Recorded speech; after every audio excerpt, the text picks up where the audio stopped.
Don't forget to subscribe. Afterwards, the wisest and most spiritual books from the greatest authors await you every day. And now buckle up, sit back and we'll begin. Hazrat Inayat Khan. The Art of Personality. Sex. When shall the mocking world withhold its blame? When shall men cease to darken thus my name, calling the love, which is my pride, my shame? The joy of love no heart can feel alone, the fire of love at first unseen, unknown, in flames of love from either side is blown. Oh, Asif, tread thy pathway carefully across this difficult world, for canst thou see, a further journey is awaiting thee. Asif, Mir Mahbub Ali Khan, late Nizam of Hyderabad. Sex is a direction. Two is a part of one, growing out of one. As the conductor guides the music, each movement of his baton demands a second movement. A single motion is not possible. A single stroke has no meaning, but as soon as there is a second motion, then the rhythm of the music begins and wins even the hearts of children. In the same way, every single expression of activity reveals two aspects or directions of the same action. And these may be distinguished from each other as its positive and negative aspects. The Supreme Intelligence, which is the source of this world of variety, works through numberless paths and channels. Every channel it takes must necessarily be but a limited expression of itself. But it is humanity that has been considered by the wise of all ages to be its clearest and final expression. As it is written in the Semitic tradition, man was created last and in his own image. Think of human intelligence. The tendency of human intelligence is to limit.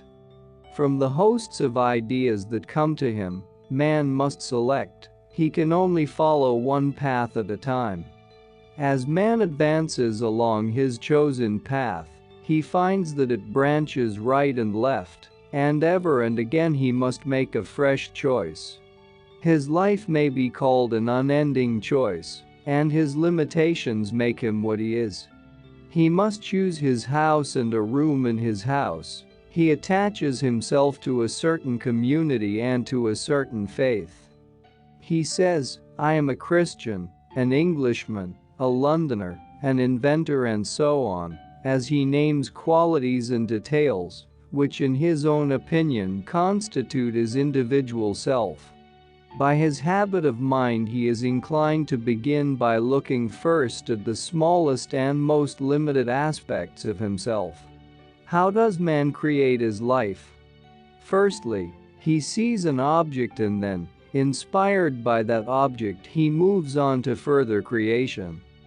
He plans a picture, and as he works at it, the picture itself suggests further developments to him.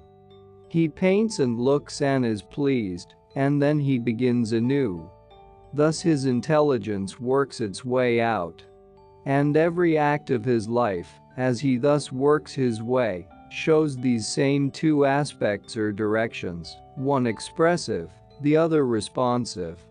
It is through the reciprocal action of these two factors that each of his activities advances towards perfection.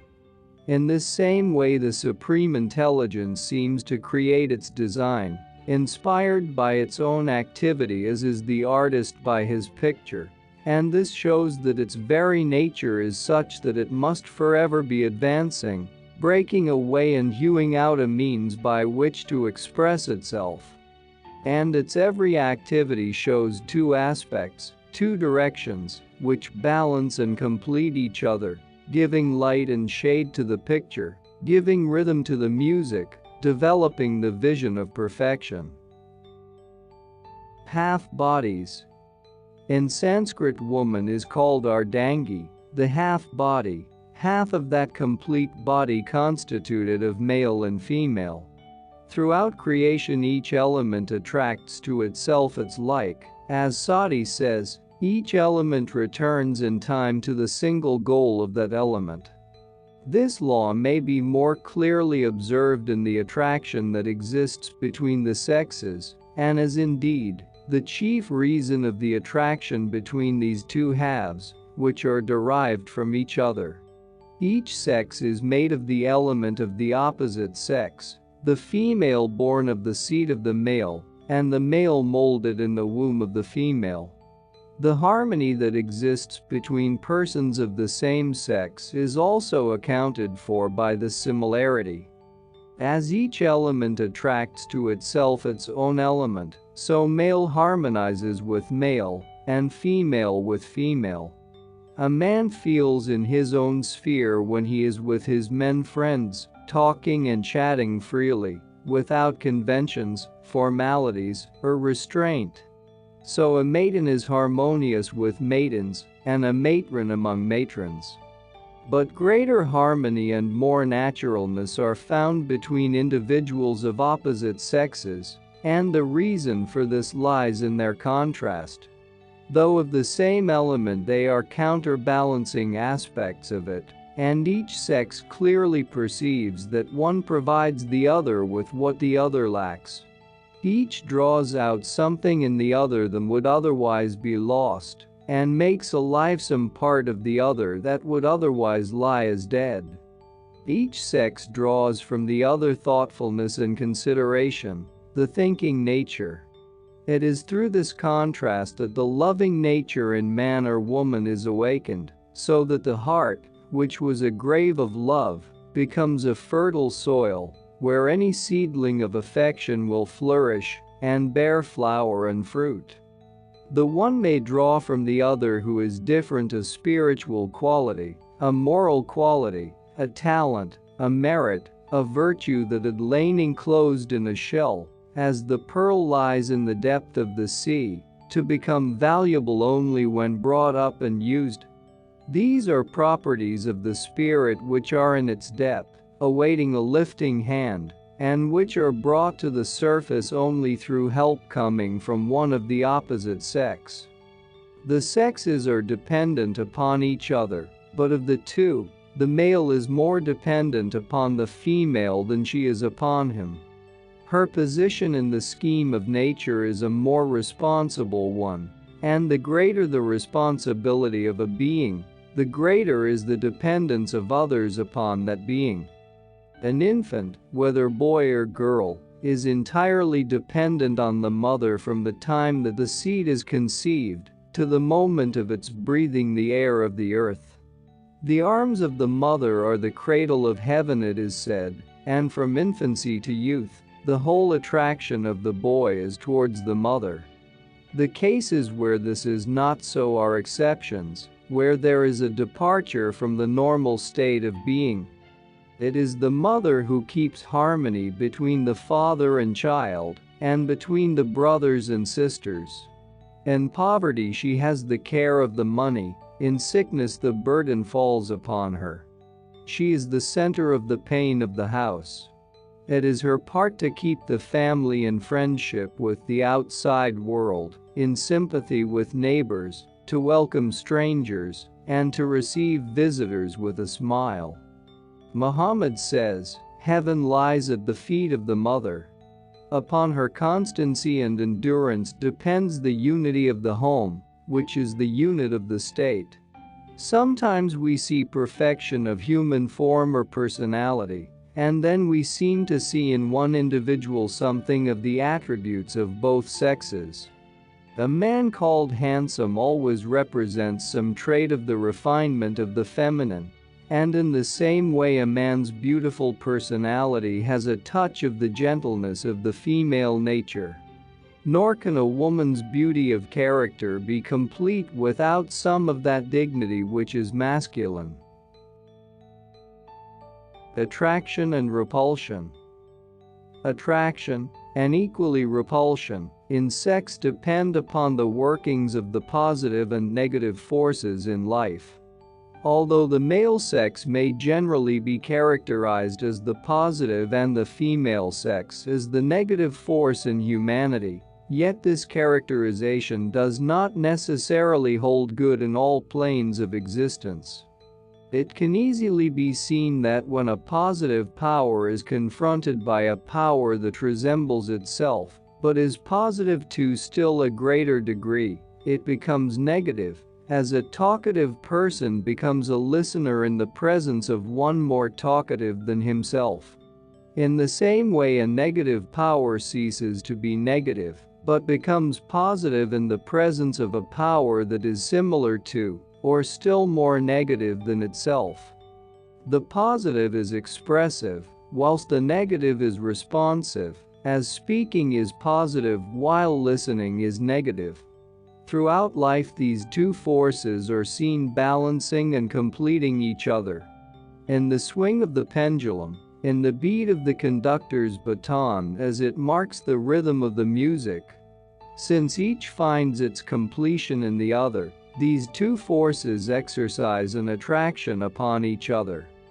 By the very nature of things, the negative cannot but be attracted to the positive aspect. And the positive is inevitably attracted towards its negative aspect. The positive is indeed the first to feel attraction, for it is always seeking the scope for expression and reaching out towards that in which it finds its balance. And it finds in the negative that pliability for which it searches with the whole strength of its being, in its demand for response. The negative, therefore, represents beauty, while the positive represents power. For power is not of itself beautiful. Power is attracted towards beauty, its desire may be called beauty, and again its power becomes powerless before beauty. The moon balances the power of the sun. If it were not for the moon, the sun would burst into flames and set the whole universe on fire. If it were not for the moon, the worlds would break into pieces, and the cosmos would scatter. The negative, by providing the necessary balance to the whole being of the positive, gives beauty to its activity. On the other hand, the positive gives strength to the negative. By its expression of itself, the positive may be said even to create the negative. It is this which is symbolically expressed when it is said that Eve was created from the rib of Adam, that is, the negative created from the positive and actually part of the positive. The negative, then, is derived from the positive and is strengthened by it, and to the positive it returns again, and the positive indeed draws from the negative its positive character. The existence of each depends thus entirely upon the other. And every purpose of each, even its ultimate purpose, is accomplished through the cooperation of both. Repulsion is caused either through lack of power or of scope on the part of positive or negative. When the positive has not the power to draw to itself the negative, it draws it perhaps halfway, or a little more or less, a lack of power that may actually repel the negative. Or else the positive, being first attracted to the negative and then feeling itself too weak, recoils. Or again the positive may be slow to express itself, and remaining in the attitude of the negative it provokes confusion, since the negative finds no channel through which to respond. Again the negative, in responding, may express itself in the manner of the positive, and then there must result a clash or conflict, for then there is no scope for the positive. Or else the positive, expressing itself with intensity, may drive back the negative. Or the positive may find the response of the negative so narrow that it finds itself deprived of sufficient opportunity for its full expression. In such cases harmony is not possible, because the negative does not furnish sufficient opportunity or scope for the positive. Disharmony therefore results when one or the other is frustrated in the desire for self-expression. But harmony is more natural than disharmony. The union of male and female should provide an opportunity within that union for both to attain to the fullest expression of which they are capable. and neither should find within it an obstacle which impedes his or her fullest development. Every soul is indeed seeking for completion, a search that too often ends in the destruction of beauty. Since the human being, deluded and ensnared by the life on the surface, forgets to look into his self and to discover what is the nature of that I which so desperately desires satisfaction. On some ideals. The man who has never had an ideal may hope to find one. He is in a better state than the man who allows the circumstances of life to break his ideal. To fall beneath one's ideal is to lose one's track in life. Then confusion rises in the mind, and that light which one should hold high becomes covered and obscured, so that it cannot shine out to light one's path. The fall of Napoleon may be dated from the day that he abandoned Josephine. With the breaking of the ideal, the whole life cracks and dissolves. As soon as a man begins to think, I have done wrong by such and such a person, or such and such a principle, he ceases to be a king within, and cannot be a king without. This does not mean to say that the good succeed in life, and that the evil fail, but rather that man only progresses through sincerity in his ideals. For the good of each man is indeed peculiar to himself. Religion is the school that has developed man, and the ideals that religion presents form a path that leads upward to perfection, that innate and yearning desire of every soul. The difficulty arises when man sees his principles as his goal, and not simply as a means to his goal. For when he begins to worship his own principles, he becomes simply an idolater, and he destroys the essence and the life of his ideal. Can anyone point to a date in history when man first gained wisdom? Wisdom is the property of humanity. The expressions of this wisdom differ at different times to suit different peoples. It is the differences that have always been noticed, and not the similarities.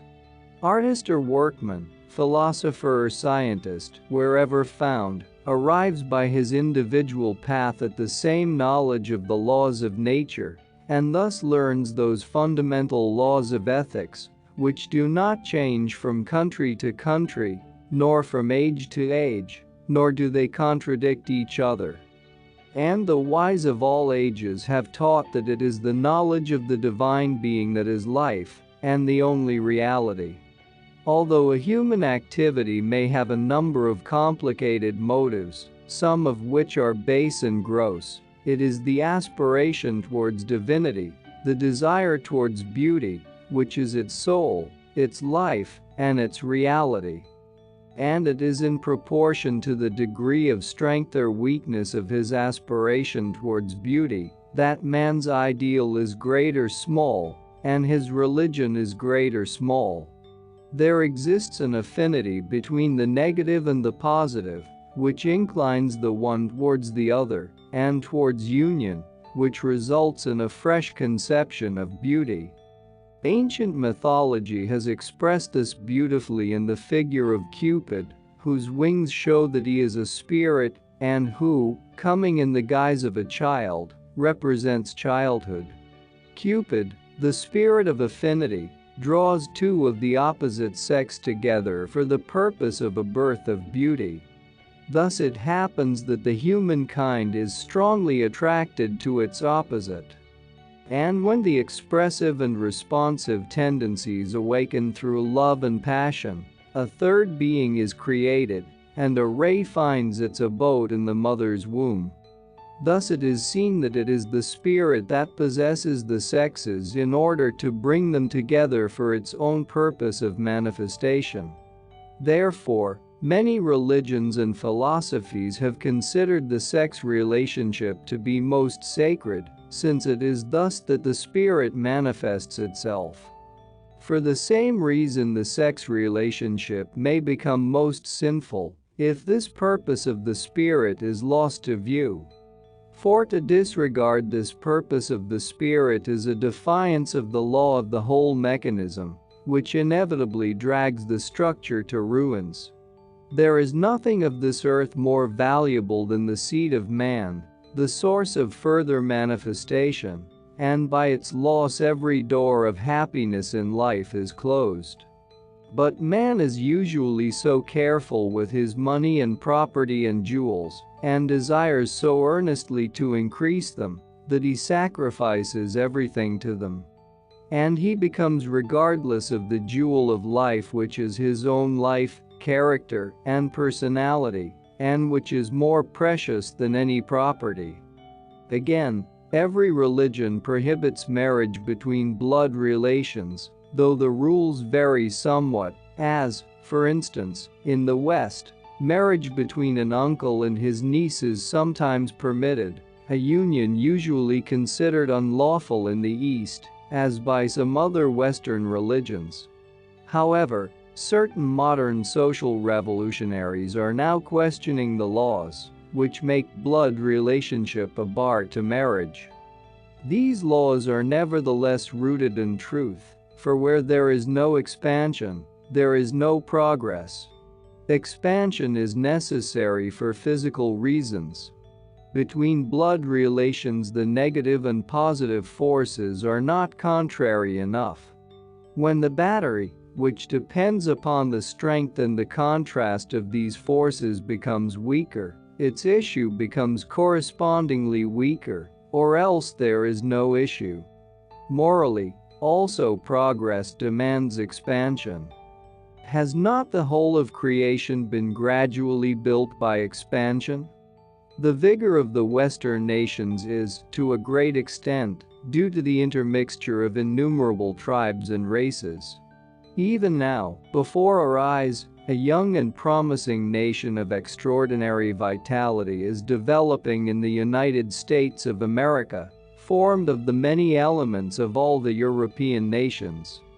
There are certainly disadvantages in interracial and international marriages, but these are small in comparison with the advantages.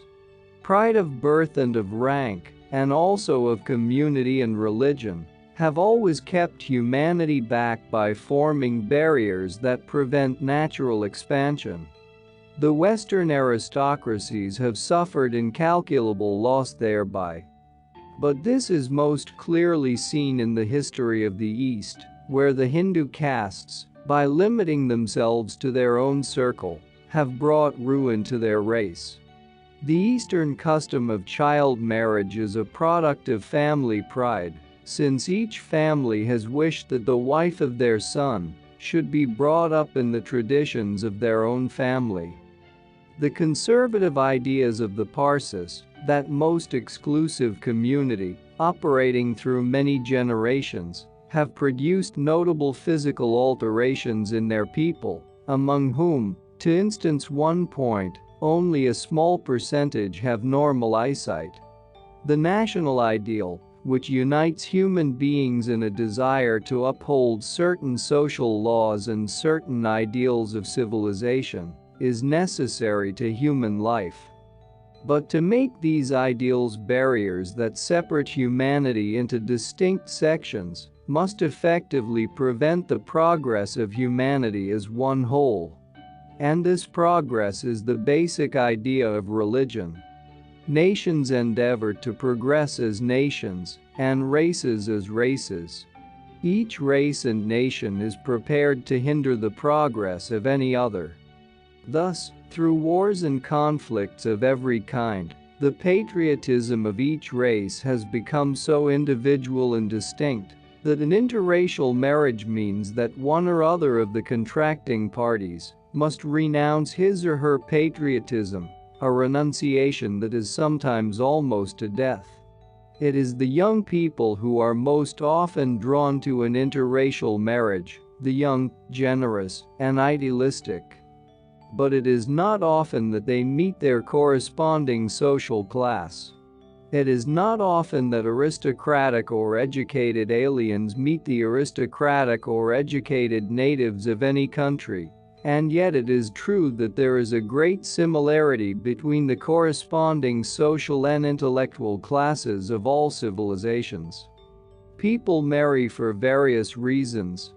Some because it is the custom, some for the sake of home life, because man is a dependent creature and desires a companion in the joy and sorrow of life, or because marriage carries weight in the social world. For generally a house where a couple live is a home. Others again are tempted by rank, birth, position, and wealth, and these marry the thing desired and not the human being. Others have a wish to leave children so that their name may not pass from the earth or the property they have collected fall into the hands of strangers, and some other few marry for love. There is a tendency in husband or wife to own his or her mate, and the stronger of the two will often attempt to do this by the rite of marriage itself, having forgotten the reason for which he or she contracted the marriage. This tendency to ownership makes many a marriage a captivity. Zafir wrote, "O Zafir, you cannot call him a man, though he be in human form, who is without thought and anger or counsel and passion." The human being is supposed to take counsel with his own principles of modesty, of chivalry, and of shame, and therein to differ from the animals. And that expansion of his sexual passion, which has no regard for these principles, may be called adultery. Adultery is in fact that which, done under the spell of passion and in the blindness of the moment, brings afterwards repentance and shame, with remorse for the consequences. A drunken man does in his intoxication what he would never have done when sober, and so laws are framed to control drunken madness and folly. To resist evil, however, usually means to participate in and be guilty of the same evil. There is a story told of Muhammad that a man who had always maligned him and behaved as a bitter and treacherous enemy came to see him.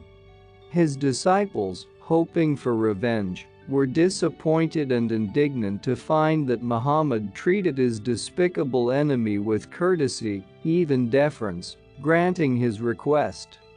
"Did you not see the gray in his beard?" asked Muhammad after the man had gone.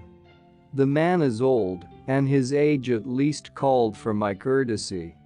It is forgiveness and that forbearance which is a recognition of the freedom and dignity of the human being that consume all ugliness and burn up all unworthiness, leaving only beauty there." Types of lovers. In this world of variety, no two faces are identical, nor any two characters, nor any two personalities.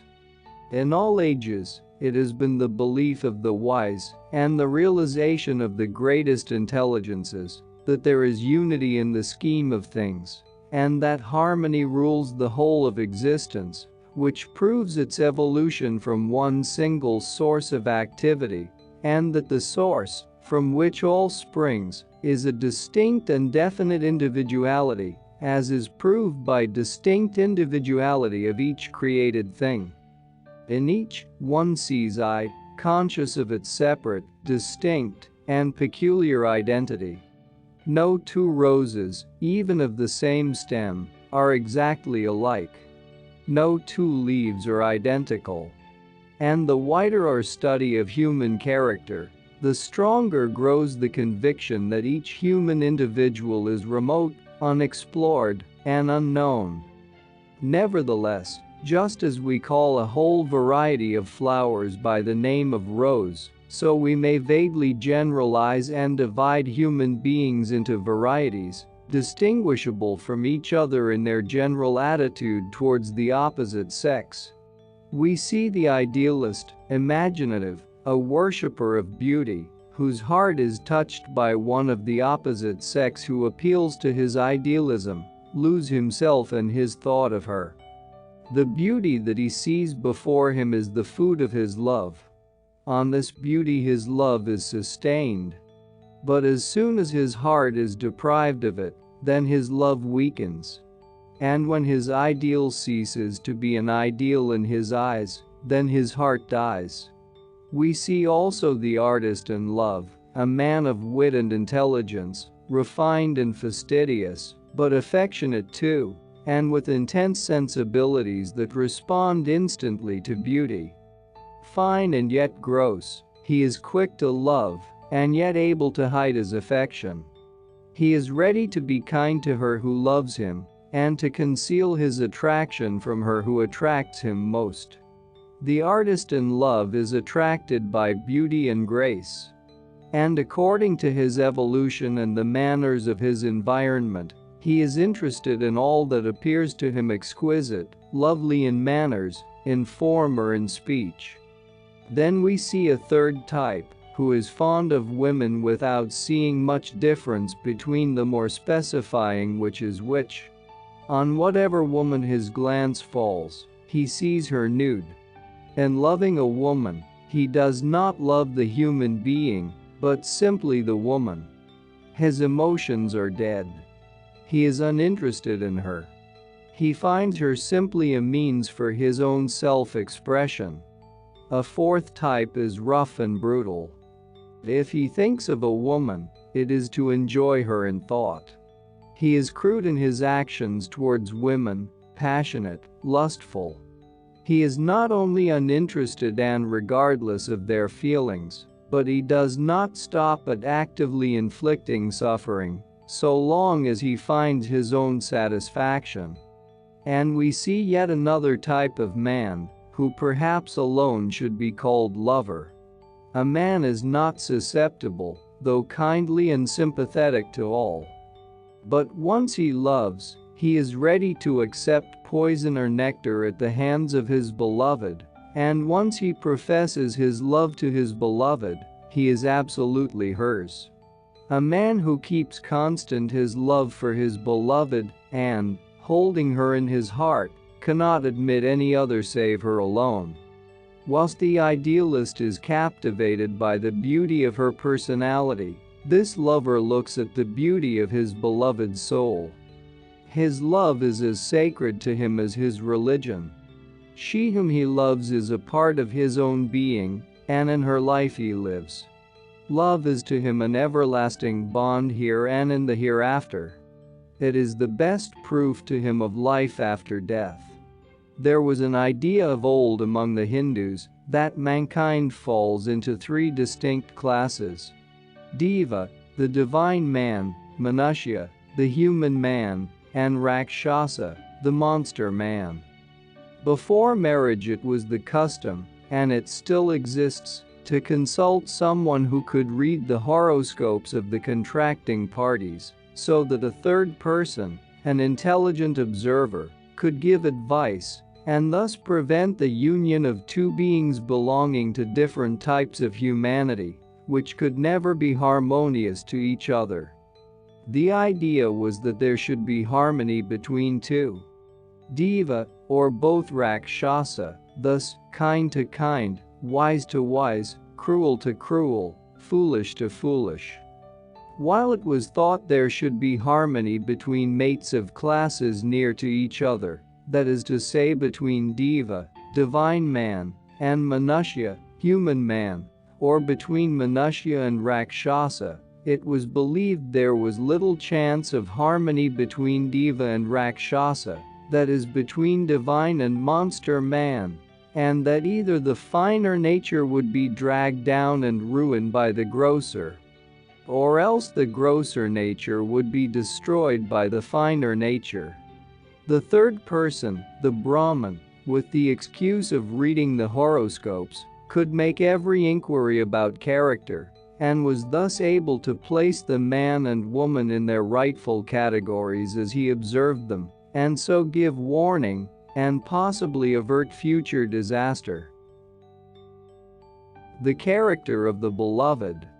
In Persian poetry, a certain characteristic, called shakti, is given to the beloved woman.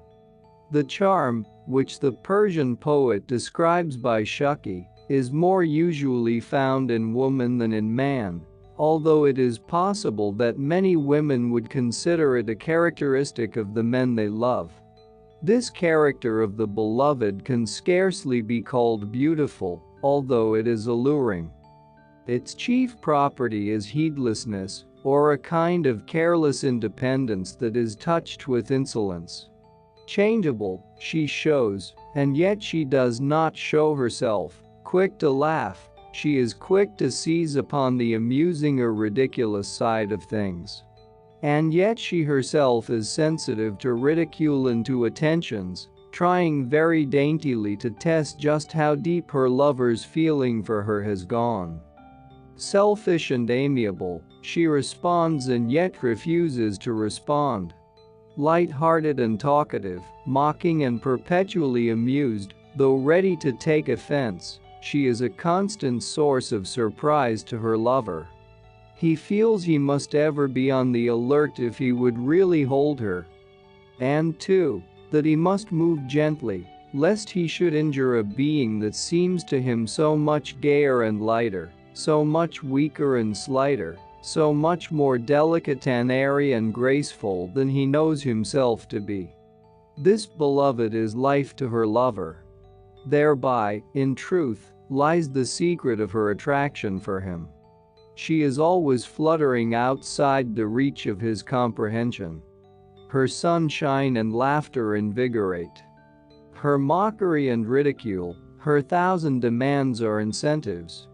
Even her light-hearted insolence is a spur to prompt him to efforts in all kinds of directions, where otherwise he would never have ventured. But what reason does he give to himself for his love?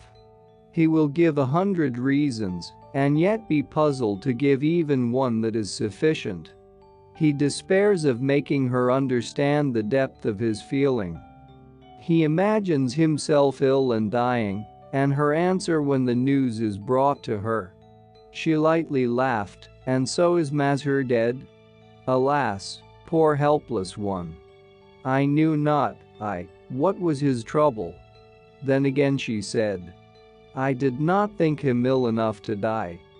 Or the lover imagines himself dead and in his grave, and he pictures her, as she lightly steps over the grass that covers him, drawing her draperies closely round her lest perchance he should stretch up his hand and touch them. And yet love, like the fire, dies out unless it is fed with fuel. And the lover in his despair recognizes this too, and blames her for giving the encouragement that he desires. She represents in herself the effervescence of joy, the swift passing of laughter, the difficulty of holding the moment of beauty. The heart's unending malady is she, and she herself is the only remedy. According to Hindu ideas, there are 4 different types of women who influence the lives of men.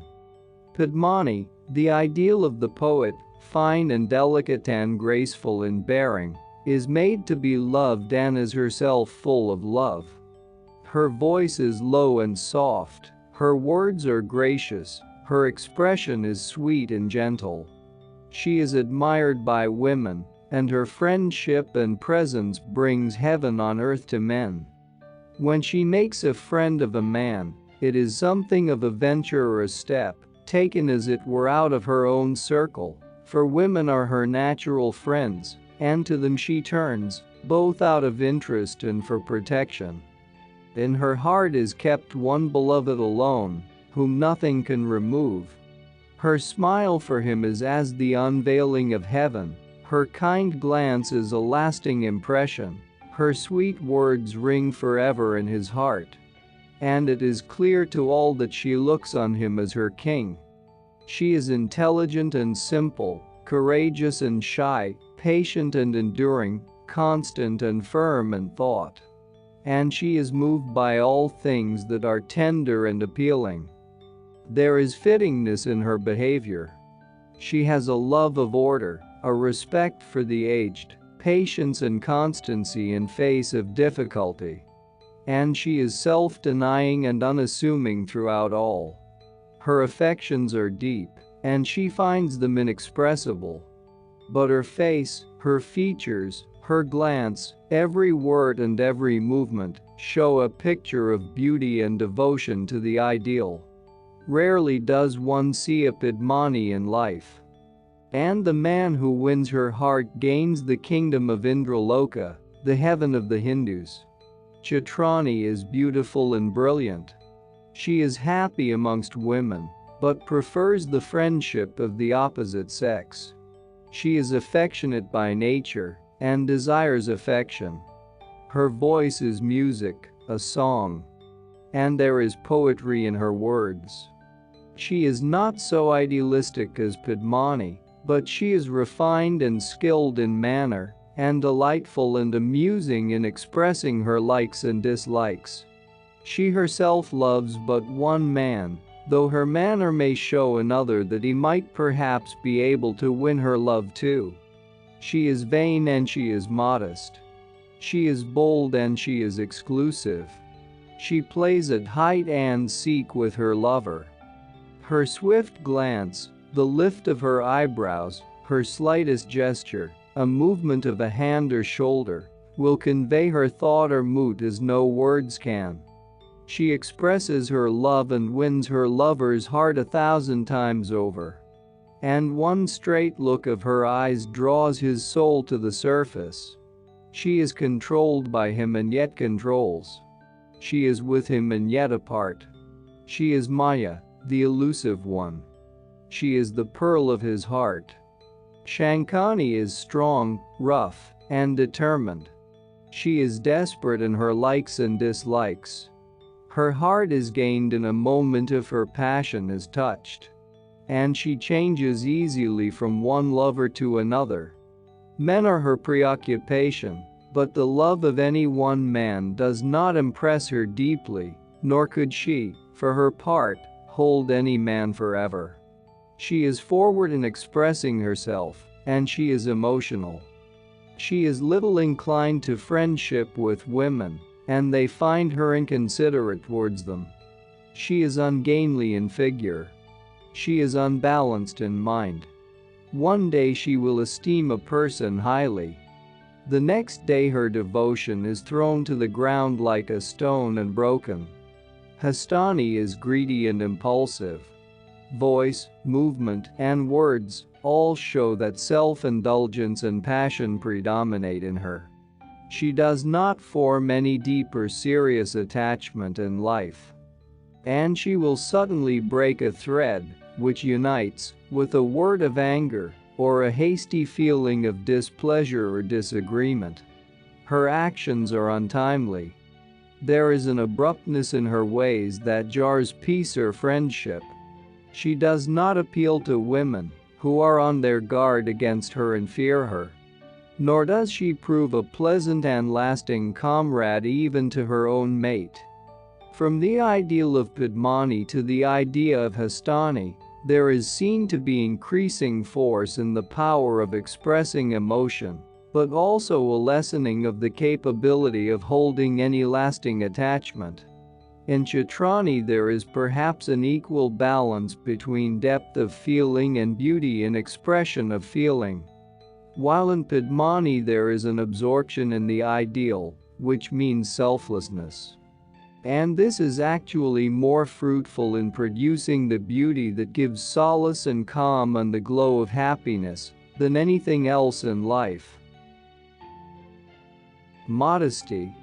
Haya, or modesty, is not artificial in the sense in which, for instance, obedience to many of the social laws may be called artificial.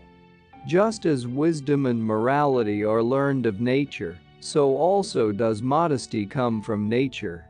It is a quality of beauty. It is the essential quality of beauty which the great artist understands. By veiling his thought he conveys an impression many times more beautiful than does the artist who is unskilled in expression. The poet dives into life, listening to that voice, which is inaudible to those engaged on its surface. Not only poets sound the depths, for all men strive for beauty, which lies deep within each man's spirit. But if any, after sounding the depths of life have been able to convey something of their exultation and their anguish at the touch of beauty, it has been the poets with their veils and clouds of language. Consciousness in fact demands a veil. God and man are the two aspects of being, and man and woman are the two aspects of humanity. And a veil envelops that phase of each aspect where consciousness is most developed. In other words, the highest phase of each aspect of life is covered and veiled. Communion with God, the revelation of man's unity with God, and his recognition of God, have always been expressed in parables. Christ, like every great mystic, conveyed the beauty of his teaching in veiled words. Religious language has always been symbolic. Truth has ever been given through symbols, such as those of gods and goddesses, and the symbol of the cross. For every tendency of man, nature seems to make a corresponding provision. It is this that reveals the intelligence working behind this world of names and forms. No man-made moral dictates modesty. It is the nature of beauty to veil and guard itself, and disclose itself but little. And very different customs among various races show this quality, but it becomes hardened and rigid in its external expressions in social life. In America, a country of greater freedom than any other, of vast spaces and wide horizons, where men from all parts and of every class gather in the hope of finding larger opportunities and more liberal chances for self-expression, this same quality is seen prevailing unweakened. Natural human characteristics in fact become stronger under freedom. Natural tendencies develop into customs which grow rigid and lifeless in time, and losing their meaning become in their turn fetters on the freedom of the very nature that produced them. In some parts of the East, women of society and education dressed for social occasions veil themselves entirely, and out of modesty, leave only the feet uncovered, whilst others clothe the feet and the whole body except the sides of the waist.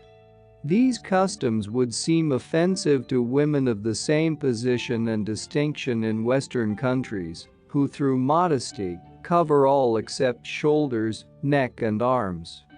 Though these customs differ, all express the same tendency to modesty. A custom in a race called primitive by European society demands that a man shall not look at the mother of his bride. Out of respect for her he must not raise his eyes to her face. It is as if dignity veiled the face of the older woman from his gaze. And this custom seems but an extreme form of that same feeling which in countries far from this race demands that the bride herself shall appear veiled at the marriage ceremony.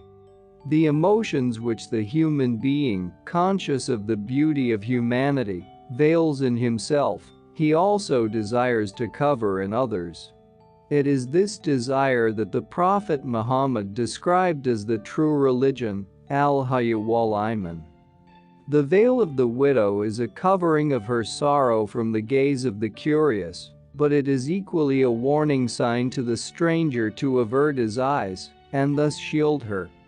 The same may be said of the veil of the nun. The desire to hide emotion, which is one of the highest attributes of humanity, cannot exist without a tendency to shield another. It is this shielding tendency which is the source of courtesy.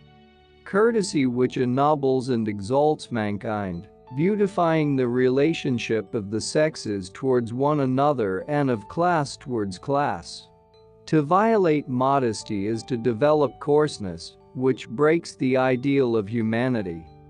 But by preserving this inner restraining grace, man develops his perception of ideal beauty, and poor in spirit he is indeed blessed, for he becomes conscious in human life of heavenly loveliness.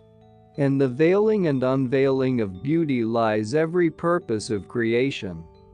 The Shah of Persia, who loved the beautiful Princess Zebanissa for the thoughts she disclosed in her verses, once wrote to her, "Though I bear your image in my mind, I would never permit my eyes to raise themselves to your face."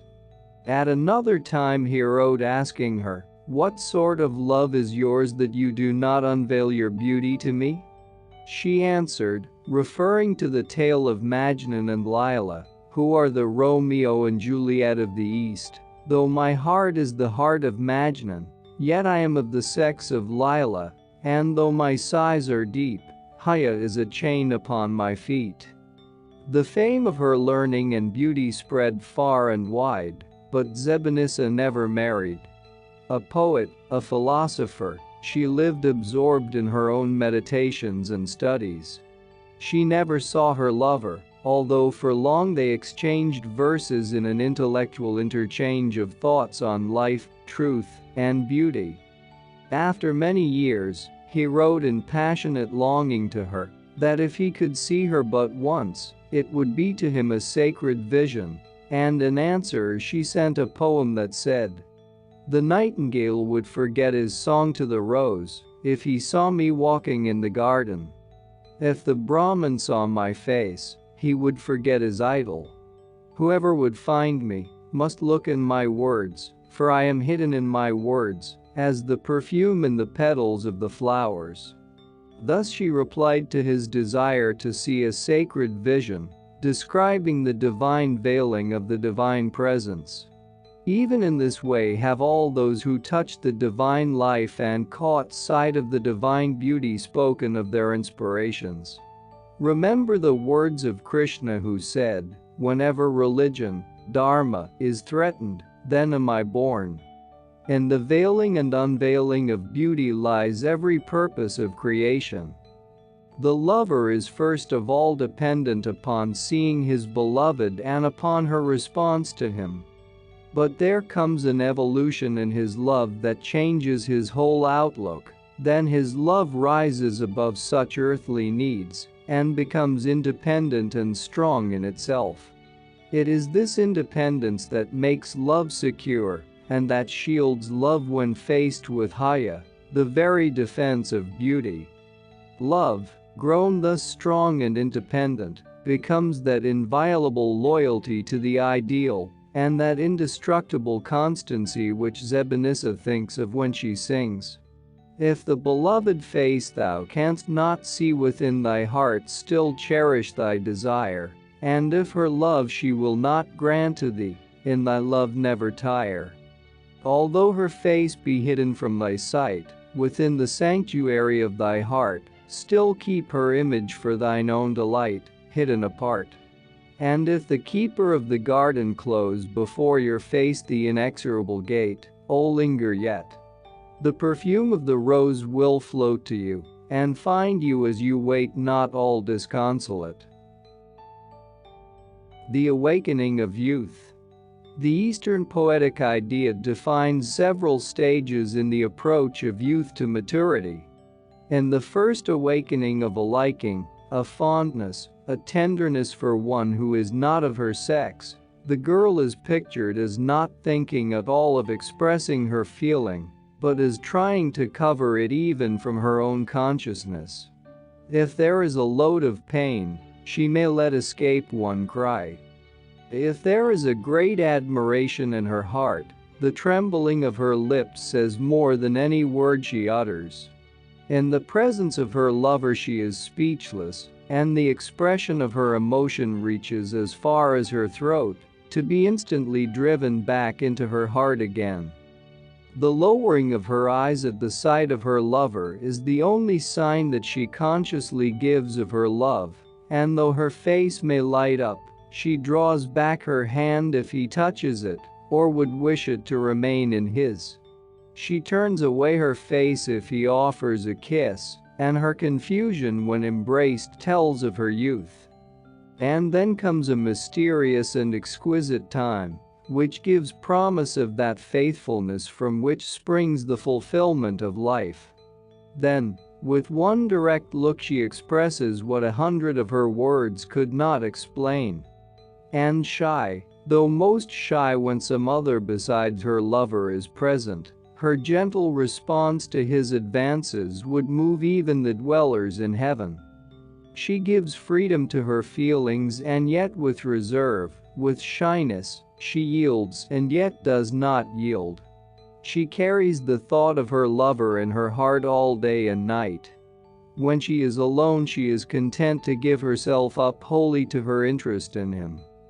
But since she does not feel clearly whether in doing this she does wrong or not, or should blame herself or not, she fights against such thoughts, without banishing them, all the time that the duties of the day keep her under the eyes of others. She tells even her closest companion and friend but little of her love, for she would hide it, even after it is apparent to all. The grace of her perplexity is winning, and with it, she fans the fire in the heart of her lover. Then follows a full awakening, and her glance falling on her lover is as an arrow, it pierces through his heart. Her kiss thrills him to the depth of his being, and her embrace holds intense joy for him. She is frank, sincere, and open. Courageously she responds to him, desiring even to express her own emotions, as she gallantly faces the truth she has discovered. And thus comes the culmination of youth, where abides the fulfillment of love. The development is undoubtedly the same in the youth of both sexes, but for various reasons, it cannot be so distinctly traced in the growth of the boy's character. Moreover, it is the mind of the maiden that has been the poet's central theme, and that has captivated his interest. There is something besides beauty, there is something more than a charming loveliness in the sight of youth that carries tenderness in the heart, and whether the beholder actually knows of the tenderness that youth feels or not, he cannot fail to see some effect of it. For love, like a flame, cannot fail to give out light. And with the birth of a response to the fascination of the opposite sex comes the dawn of that ideal for the sake of which creation exists, and of that hope towards which the whole of creation is irresistibly drawn. As the Hindustani poet expresses it, it was the desire of finding an ideal love which brought me here upon earth. And this same desire of attaining the ideal is now taking me back whence I came. Courtship. Courtship is the foundation upon which married life is erected. Real courtship is in all love that is directed towards an object with the hope of gaining it, and with constancy in the pursuit of it. Belief that the object will be attained someday, and confidence that the desire to attain will not weaken before it is fulfilled, is the spirit of true courtship. One sees many cases where a young man or girl, from the desire to get all the pleasure possible, is happy with one friend in one season, and with the change of season changes the friend. A kind of restlessness that may increase to such an extent that youth making merry, may seek a new companion, or new face, with whom to share every fresh enjoyment. Such as these know only of pleasures that pass, and remain in the same place where they were. And those who seek to recall the first springtime of emotion in many experiences, and so go from one love affair to another until they grow to be more interested in change than in anything else, lose sight of the real beauty of courtship and its real joy. Their loves that change so often make but little difference to them. And their hearts, which have suffered no wounds since love has never fully touched them, remain unilluminated. Then too often one sees that a young man or woman, perhaps from great cautiousness, or a fundamental lack of confidence or trust, will have several love affairs at a time, thinking to choose at last the one that may seem closest to his or her ideal. Although this way may prove successful up to a point, it certainly will prevent ultimate success in life. For love is the power that is the original cause of creation. It is the battery working behind the mechanism of the universe. And this original power is crippled in the individual when he attempts to divide it by directing it towards more than one whom he regards as possible objects of his love. As to the effect of indecision upon others, changeableness on the part of a man seems usually to have more harmful results than changeableness on the part of a woman. Since a woman's position in life is the more delicate one, whether regarded from the moral, social, or physical point of view, there is more danger that the injury that a man inflicts upon her may prove irreparable. At the same time, a woman is perhaps to be more censured than a man is if she proves fickle and changeable, since she naturally possesses greater stability, especially in matters of the heart. The man or woman who, out of cautiousness or for whatever reason, has more than one in view in courtship, is not able to give enough to anyone, nor take enough from anyone. He is unable to take for the very reason that he is unable to give. Think then what he loses. If he were able to see those ocean waves that move in his heart, the heart that is vaster than any sea, he would never be deluded into thinking that any price could be too great to pay for the loss of that emotion, which comes in the intensity of love. The right mate comes at the right time, and then indeed all cautious testings seem useless, crackling like straw. As soon as feeling is divided for the sake of any such reason as the testing of the beloved, it becomes a business. One can no longer speak of it as love. And as soon as one's feeling is divided for such a reason, one begins to develop deception, and the emotions eventually become obscured by deception. There cannot, indeed, be any sincere love without single-mindedness, nor any fragrant love without sincerity. A tendency is often seen in young people of wishing to arouse jealousy, and of attempting to gain a deeper affection by showing the lover how much others admire them, and therefore how worthy of admiration they are. But these are the wrong tactics, for the current that should flow in a single stream is of necessity disturbed by such a maneuver. A persistent lover will no doubt fight his battle on love's field to overcome his real or supposed rival. But after winning the battle, the current of his love will be weakened and may be exhausted. Usually indeed, on account of the conflict and strain sustained, it becomes so attenuated that at any moment the thread can break or wear through. One also sees young people viewing courtship from a practical standpoint, thinking what practical benefit they may derive. Whether it is money or comfort or position they think of, it is the thing they are looking for that they love and not the person. However loving or affectionate a couple may appear, there can only be disappointment for one of them if their courtship is built on such a basis. For by an inner law of nature, if one of two friends is disappointed, the other cannot be entirely happy. When the stream of love flows in its full strength, it purifies all that stands in its course, as the Ganges in the teachings of the ancients purifies all who plunge into its sacred waters. It is more than a wonder, more than interesting or beautiful, to see the devotion of a youth in the presence of the beloved. The pain of his longing in her absence, his effort to come to her, and his planning to communicate with her when there is no channel or means.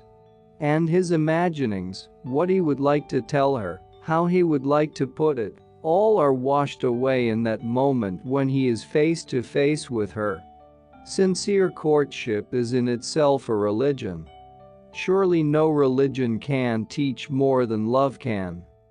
When the beloved becomes so much the center of life that the lover begins to lose his selfishness through thought for her, when he is so impressed by her beauty that no other beauty, no matter how great, can make him falter in his allegiance to her, when for her sake he becomes gentle and considerate, when he confesses to her what he would not have anyone else on earth know, when his desires turn towards honesty and sincerity in all things. Through his honesty and sincerity and love, is there not then something in his life greater than the religion that is merely taught? Has he not himself received a direct inspiration from heaven above? A lover thus inspired looks forward with the same hope to his future life with the beloved that the pious do to life in the hereafter. The meeting between two such lovers is nothing less than a divine communion, since God, who is love, and was asleep in their hearts, is now awakened within them. Many say, and rightly, that parents should have control in the love affairs of their children, for whose sake they have borne so many troubles and difficulties.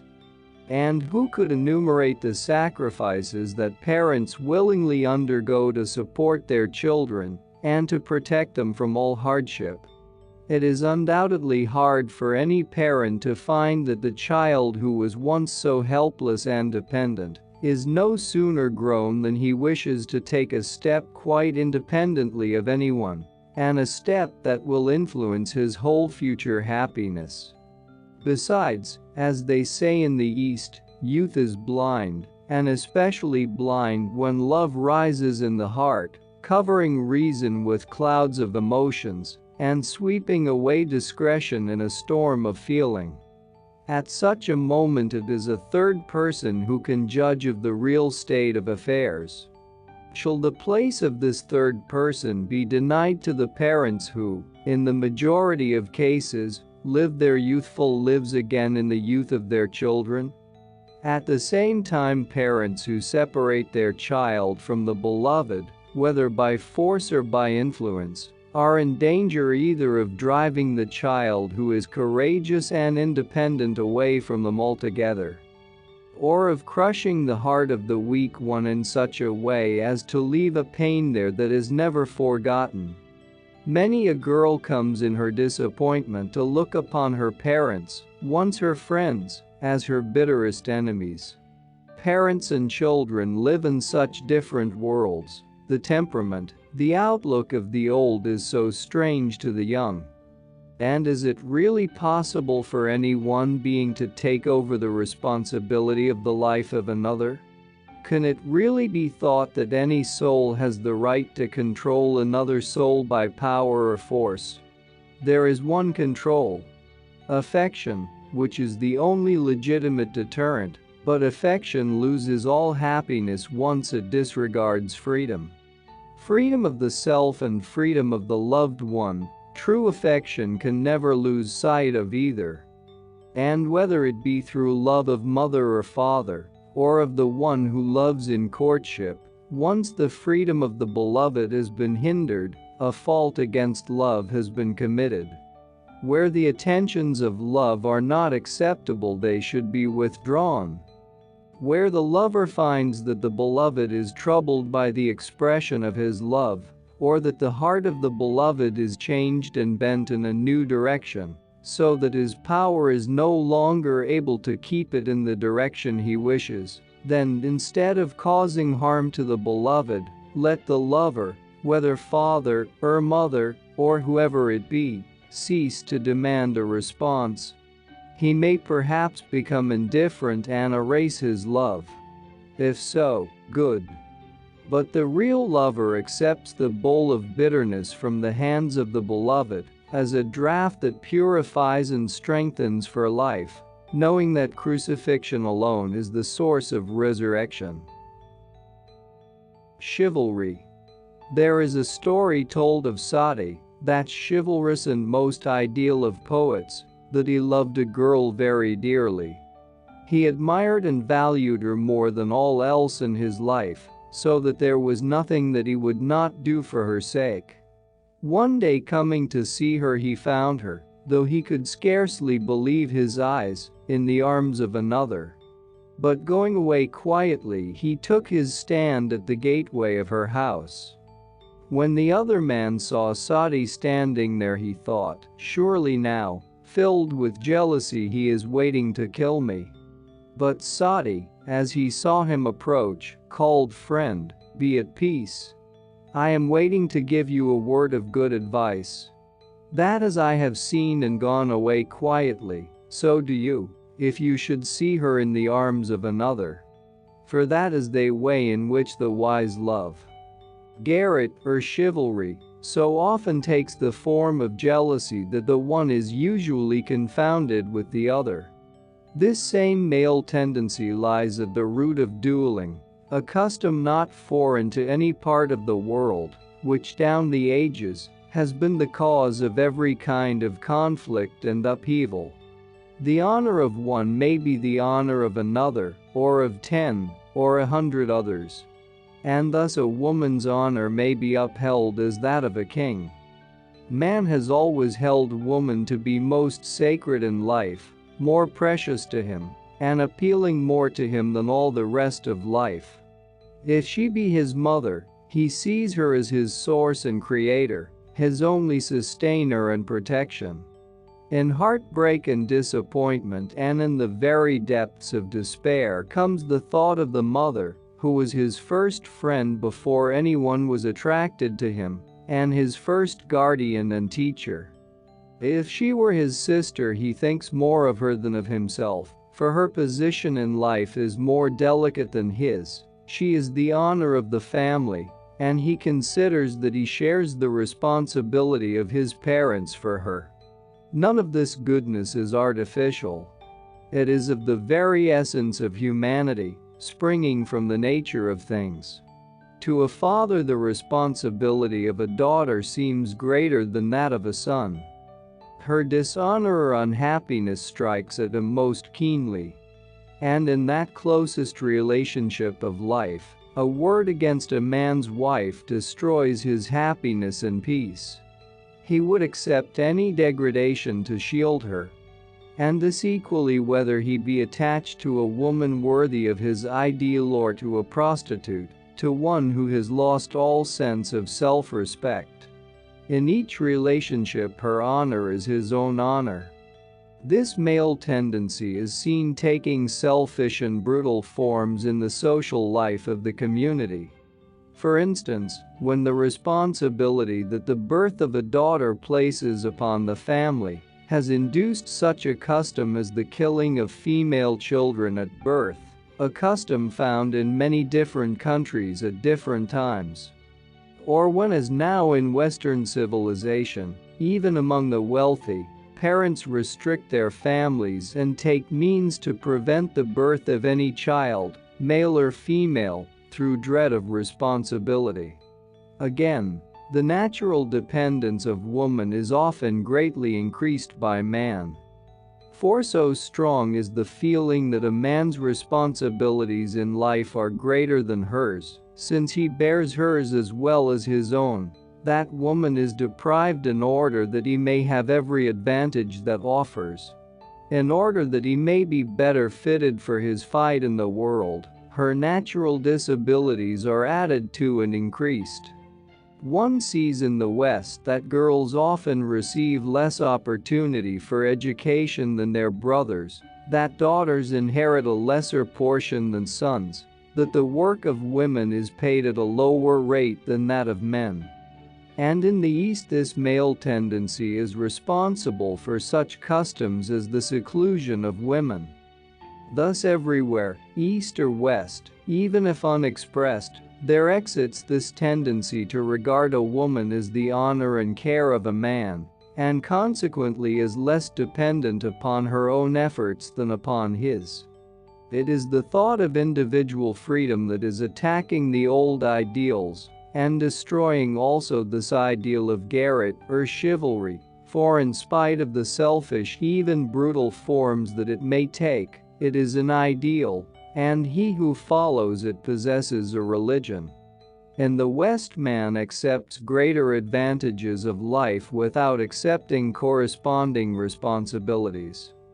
The Hindu, with a less strong thought of individual liberty, still preserves many ancient ideals, And no student of Hindu life can deny that these are as sacred to him as his worship of gods and goddesses, and are part of his dharma or religion. If the Hindu once calls a woman sister, or daughter, or mother, he regards her as such all his life, through the sacred bond of his promise, and he feels in honor bound to protect and sustain her, though she may not be related to him in any way. There is a feminine chivalry, which the poets of Hindustan call Naz, a beauty that shines out if lighted by the deference of a man. It is a beauty that lies silent and hidden till an act of attention, of admiration, or respect on the part of a man stimulates the vanity in which it is rooted. Under courtesy and consideration it unfolds to perfection that is shown in the woman's every action and feeling, in her words and deeds, smiles and tears, so that every one of them becomes filled with beauty.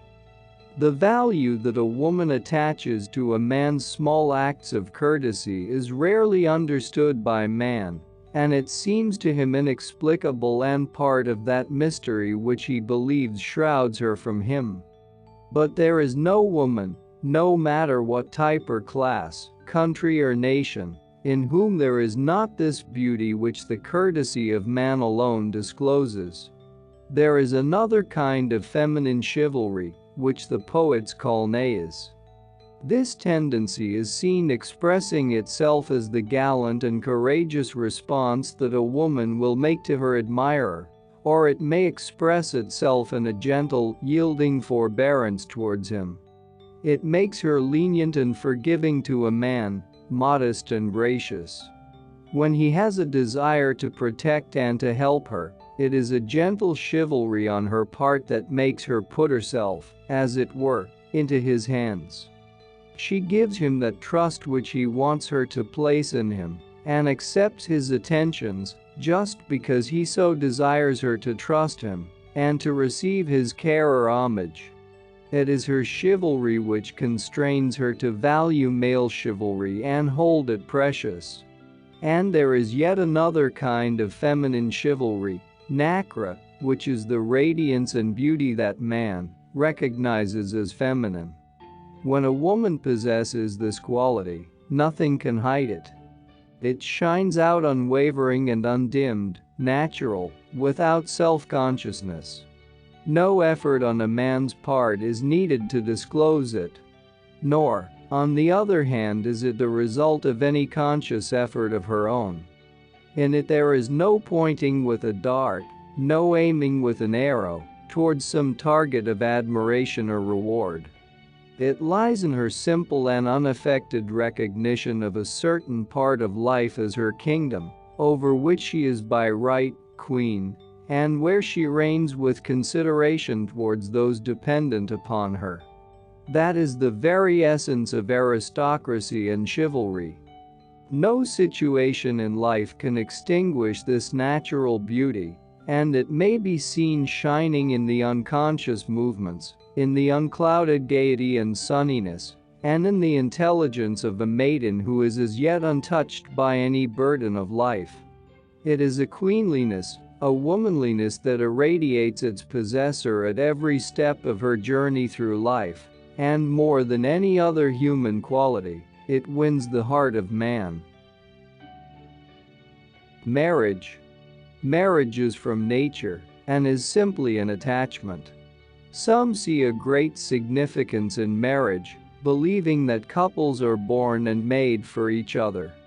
Others believe that this attachment is but the outcome of the nearness of two individuals to each other, which, developing, leads them to form a partnership. Actually, one sees marriages which illustrate both these ideas. The first may be seen operating in the vegetable kingdom. It may be traced in the position of two leaves on the same stem, one balancing the other and responding to the other. The second may be seen ruling the animal world, where mates become attached to each other through propinquity, until something comes to disturb their lives together. And then, absent from one another, They forget each other and readily accept a new mate. But man always has something of sincerity and faithfulness in his nature. Though he lives his life in a changing scene, he values steadiness and constancy. The origin of his soul is indeed that one and eternal spirit, which does not change. And it is this human tendency to constancy that has helped to bring about the recognition of the attachment between man and woman, a recognition that has developed into the many and varied institutions of marriage. For the human pair so attached have wished to think of themselves as united in a desire for constancy. And they have also wished others to look upon them as a couple joined in a constant partnership. The idea that an individual man or woman has been created the one for the other is found among all races at all times. It rests on common human experience. One often sees an individual possessed of a desire to marry, who makes many friends without becoming attached to anyone. It seems as if he were groping towards his own mate who is destined for him, and cannot rest until he finds her. And again one sees two who have met many others without forming any real attachment, but who upon meeting instantly feel united, as if they had been made for each other. One sees that all creation is aiming at perfection. Every atom is working to fit into its proper place. And either it attracts or else it is attracted to the fulfillment of that perfection, which is the reason for its existence. All the different particles of an object are in time brought together. No matter how scattered, eventually they meet. This is the secret underlying existence. And the coming together of a man and woman, who see their attachment to each other as something as sacred as religion, is true union. The hope with which they look for their partnership to endure an unbroken constancy makes theirs a real marriage. And in this ideal is found the perfection of human life. But this natural, sacred union is influenced from both sides in the modern state. On the one side by the church, and on the other side by the law. Marriage has degenerated into a business affair, advertised on all sides as subservient to ideas of material profit and advantage. It is even suggested now that an external authority shall decide whether a couple be physically fitted to marry, so that the liberty to make even this decision may be taken out of their own hands. And once they are bound together, the laws of the church keep a couple bound together whether the attachment proves to be real and sincere or not, making them captives for life. So that often, the promise taken in the church service is the only tie that remains, and it becomes a lock that secures the imprisonment of two lives. Having no joy in their union, a couple, mutually willing to part, may be thus debarred from experiencing the joy of a real marriage within their church. And the social law stands ready to enforce captivity and to inflict punishment should they break their imprisonment. And thus prevents them from following that sacred path of real attachment, which leads to perfection of life. For marriage is neither a religious ritual nor a business contract, though the attitude of the church makes it appear as the one, and the state as the other.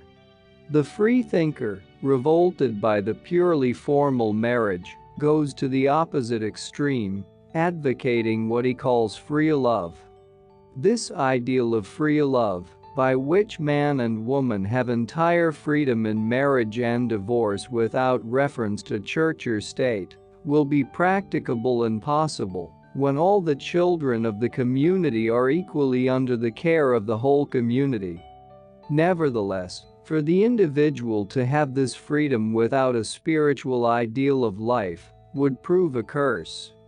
For it must be acknowledged that the world, which is progressing in many directions, is weakening in others, and every day shows a weakening in the regard for purely spiritual ideas, such as are necessary in the democracy taught by the greatest teachers of humanity.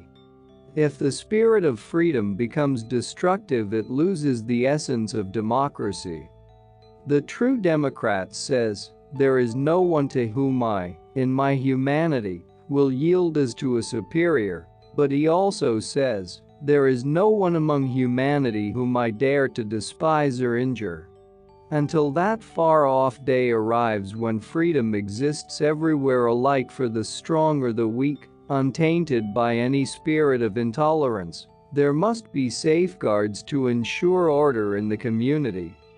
Until that day, marriage, or the formal recognition of the human attachment, will be necessary, not only in order that the interests of the children may be safeguarded, but so that woman, who has neither in the East nor in the West that recognition which makes her socially as independent as her mate, and whose position in life from every point of view is consequently a more delicate one than his, shall not suffer unjustly. A Turkish father heard that his son was continually absent on long visits to a country place, and ordered him to give up these journeys and to remain strictly at his studies. He was a man of influence and position, and his son, from fear of him, fell in with his wishes. But later, hearing that his son had involved himself in an affair with a woman in that country place, the father sent him back to her, saying, "How otherwise shall I feel secure that my own daughter will meet with honesty and sincerity?" Here there was no covering up of the truth for material convenience, although it would have certainly been easier to repudiate the woman and to make a virtue out of convenience, and there was no insincere adherence to an external standard of morality, nor any dishonest attempt to enforce an ideal of monogamy upon a mind incapable of sustaining it. The English law of breach of promise was framed to protect women, but does anyone really imagine that there are now in England, owing to this law, fewer tragedies of the kind where innocent and sincere women have been betrayed? The really sincere woman is silent before treachery of this kind as before death, feeling herself to be in the presence of something against which she is powerless. The average man is apt to look with awe upon the social laws which govern his community, as if these laws were of divine ordinance. He forgets that they are simply means devised for the most part by the average among his fellow men to keep order, and that they can often be traced to a materialistic point of view, directly opposite to the divine spirit of the teacher whom he professes to follow as his religious lord and guide. Every individual has a certain motive in his life. The higher his motive, the greater the current of thought or feeling that streams from him towards it.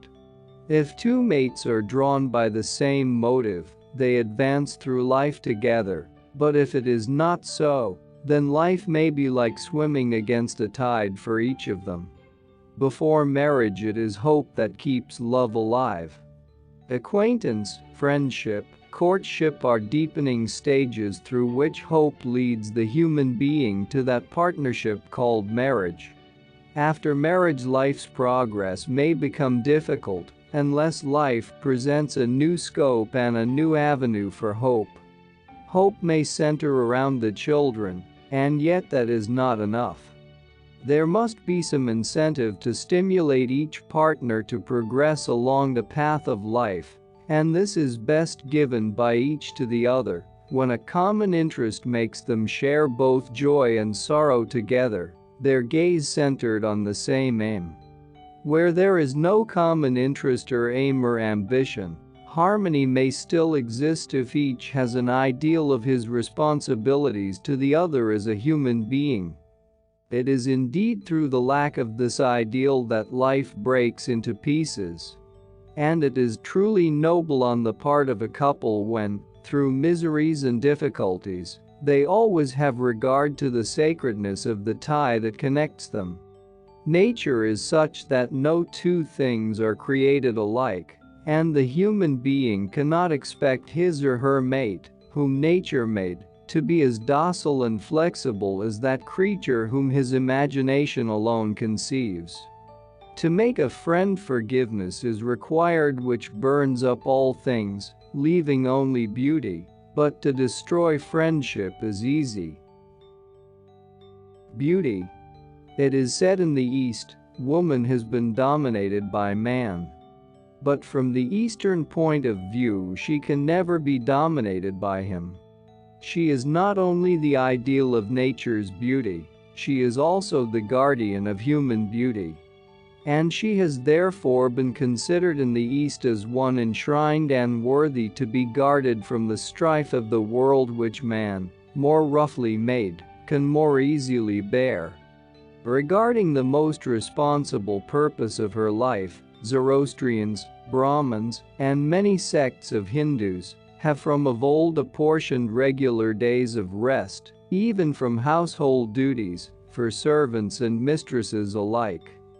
And there is a widespread belief in the East that if an expectant mother comes to see many different types of faces, sometimes degrading and ugly, and to deal with many natures, the cruel, the unkind, the bitter, that the desired image, designed by nature's pen in her womb, but be disturbed and altered. Therefore she is guarded with care, which endeavors to shelter her from every ugliness, and to surround her only with sympathy, gentleness, and beauty. It is true that this ideal of consideration does develop into many tyrannies and fettering superstitions. But in Eastern eyes these tyrannies do not seem so hypocritical or hard as those to be seen in modern Europe, where woman with seeming personal freedom fights equally with men in the open market of life, and yet always unequally, hampered still by artificial handicaps invented by men. Man all the world over has a desire to be the first to possess the woman who is to be the mother of his children. And this desire is rooted in the belief that the image and personality of the first man by whom a woman conceives will perhaps reflect itself in all her children. This is really a belief in the power of mental impressions, though perhaps not always consciously held. Breeders of animals in all countries point to cases in support of the idea that if a female is mated with a male of inferior breed, or one with a peculiarity, there can be no certainty that her offspring by other sires will not be tainted by the inferiority of the first mate. These beliefs and instances point to the fact that the female conceives mentally as well as physically, and that a strong mental impression may well prove indelible. And though the modern scientific view denies that mental impressions and emotions have much effect upon the physical body, pointing, for instance, to the malformation of a head or skull, and giving this as the reason for defective mentality or insanity, the Eastern philosopher will still ask which defect showed itself first. Was it the mental or the physical defect? The history and the resulting psychology of every people are so different that it is impossible for one race to see or judge the evolved customs of another from their own point of view. Man sometimes points with surprise to the deep tenderness and admiration for woman, to the despair at her loss, and to sentiments of the most beautiful loyalty to the beloved, which inspire the songs of even the wilder and less literary peoples of the world, a surprise itself that occasions surprise. The Hindu worships Krishna by the side of his consort, and admires most of all that ideal of care and consideration of which we have spoken. The follower of Islam points out that every woman in Islam retains her own name after marriage, which shows that she stands as a responsible individual both in the home and outside it.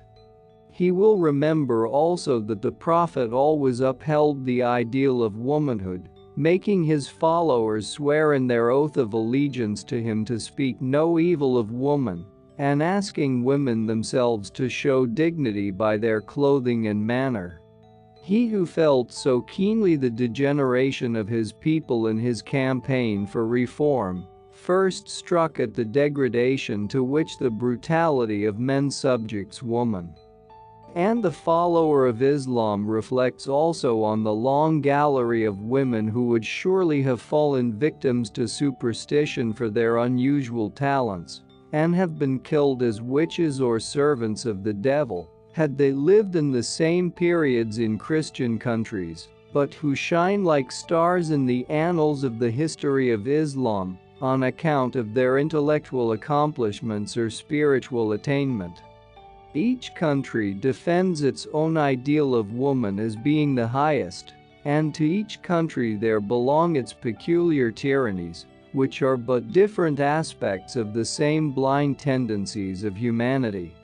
There is a story told in the East of how a king was debating with his philosophers and friends on the question of wherein beauty lies. As they were talking together on the terrace of the palace, they watched their children playing below in the courtyard. Suddenly the king called to the slave of the courtyard and, handing him a jeweled cap, said, "Now take this and put it on the head of the child whose beauty seems to you to suit it best. Choose and crown the most beautiful of all those playing down there." The slave, a little embarrassed, but pleased and interested, took the jeweled cap most carefully. First he tried it on the king's own son. He saw that it suited the handsome lad, and yet, somehow the slave was not quite satisfied. There seemed to him something lacking about the child, and he tried it on the head of another, and another, till at last he put it on his own little son. There he saw that the cap fitted his child exactly. It became him wonderfully. It was just a right cap for him. So the slave took his son by the hand, and leading him to the king, and trembling a little with fear said, "Sire, of all the children, I find that the crown suits this one best of all. Indeed, if I tell the truth, I must say this, though I am ashamed to appear so bold, for indeed the boy is the son of my most unworthy self." Then the king and those with him laughed very heartily as he thanked the slave, and rewarded him with the same cap for his child, and said, "Certainly you have told me what I wished to know. It is the heart that perceives beauty." For the son of this Negro slave was indeed a very ugly child, as the king and all those with him saw at a glance. Ideals are made by the diverse imaginations of men, and therefore ideals differ. But to hold the ideal is the work of the heart, that unchanging heart which contains reason and is greater than reason, even as a hand is greater than one of its fingers.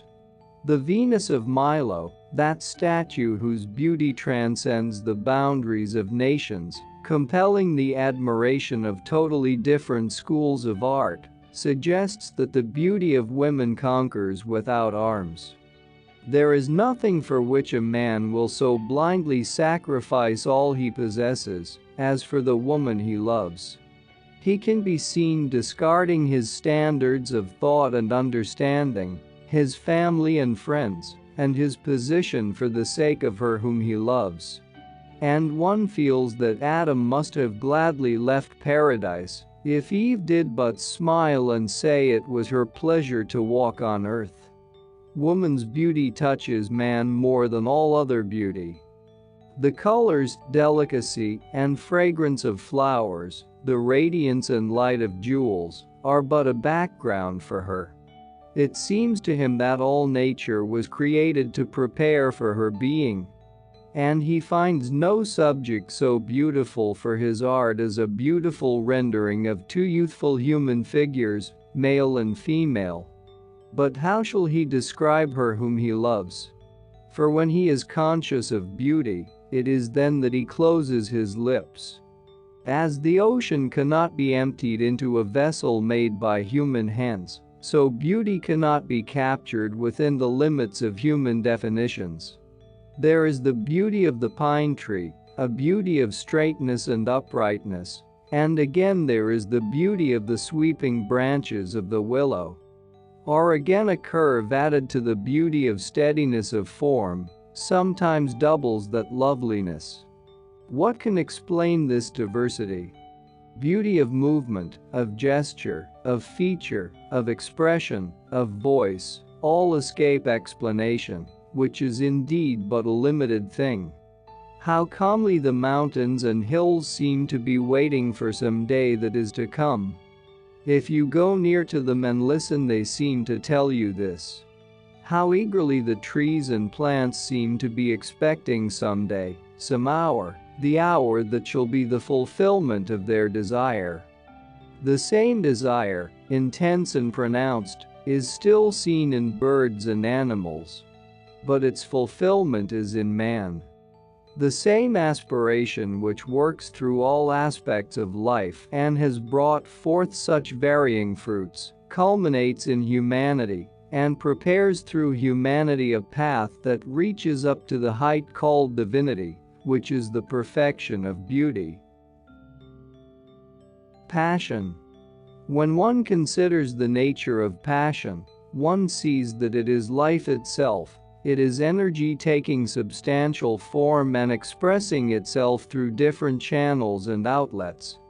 Different desires such as speaking, singing, dancing, laughing, crying, fighting, wrestling, boxing, are different expressions of the same energy, whose central or final expression takes place in the passion between the sexes. Passion is seen in the groups made by speaker and listener, or thinker and receiver, or actor and spectator, but it appears most vital and strong in the love of the lover and the response of the beloved. The passion of the poet is in his poetry. The passion of the musician composes the melody. The passion of the actor declaims his part. The act of creation, in no matter what aspect, is the play of passion, whose source and root is love alone. For as man without humanity is empty, and as the body without spirit is dead, so passion without love is energy that is devoid of beauty and blind. Passion is the desire of love. Passion is the expression of love, and it is the satisfaction of love. It is no exaggeration to say that passion is the end of love. For the purpose of love is fulfilled by passion. Man's life is compassed of many lives, and the circle of each is completed when the passion that inspires each is satisfied. All things in life have a purpose. The purpose of some is known and of others unknown. And beyond life and beneath life exists that activity which the limited mind cannot comprehend. But so far as human understanding can probe, it can discover nothing of greater purpose and value to the world than passion. Under that covering is hidden the hand of the Creator. In all aspects of life, through the animal kingdom to humanity, it is the only source and cause of generation, and that of itself discloses to the thinker its importance. The great teachers of humanity have therefore wished man to look upon every expression of passion as sacred, and as most sacred of all that passion which exists in the love of the sexes for each other.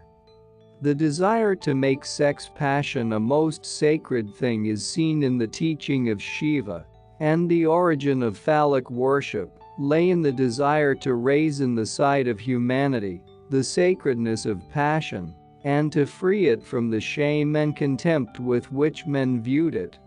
The desire of the ear to hear clearly shows itself when one is unable to listen owing to a disturbing noise. Then the passion of hearing is not satisfied, and man becomes confused. He will beg others to keep quiet a moment, or if weak, He will lose his temper if he is not allowed to listen to what he wishes to hear at the moment. When one smells a thing, there comes a desire to smell it until one knows what it is, until one can fully understand and appreciate the smell. And so also with taste. The taste of a delicious dish tempts man at once to taste more, to enjoy it fully. The sight of beauty gives man desire to see into its depths, until his sight is satisfied. In the average man, the passion of touch is, however, the most intense form of sense. For through this sense consciousness comes to the surface. The comfort of soft clothing, of easy chairs, of warmth in winter, of coolness in summer, of the freshness of the bath, is conveyed to a man through his sense of touch.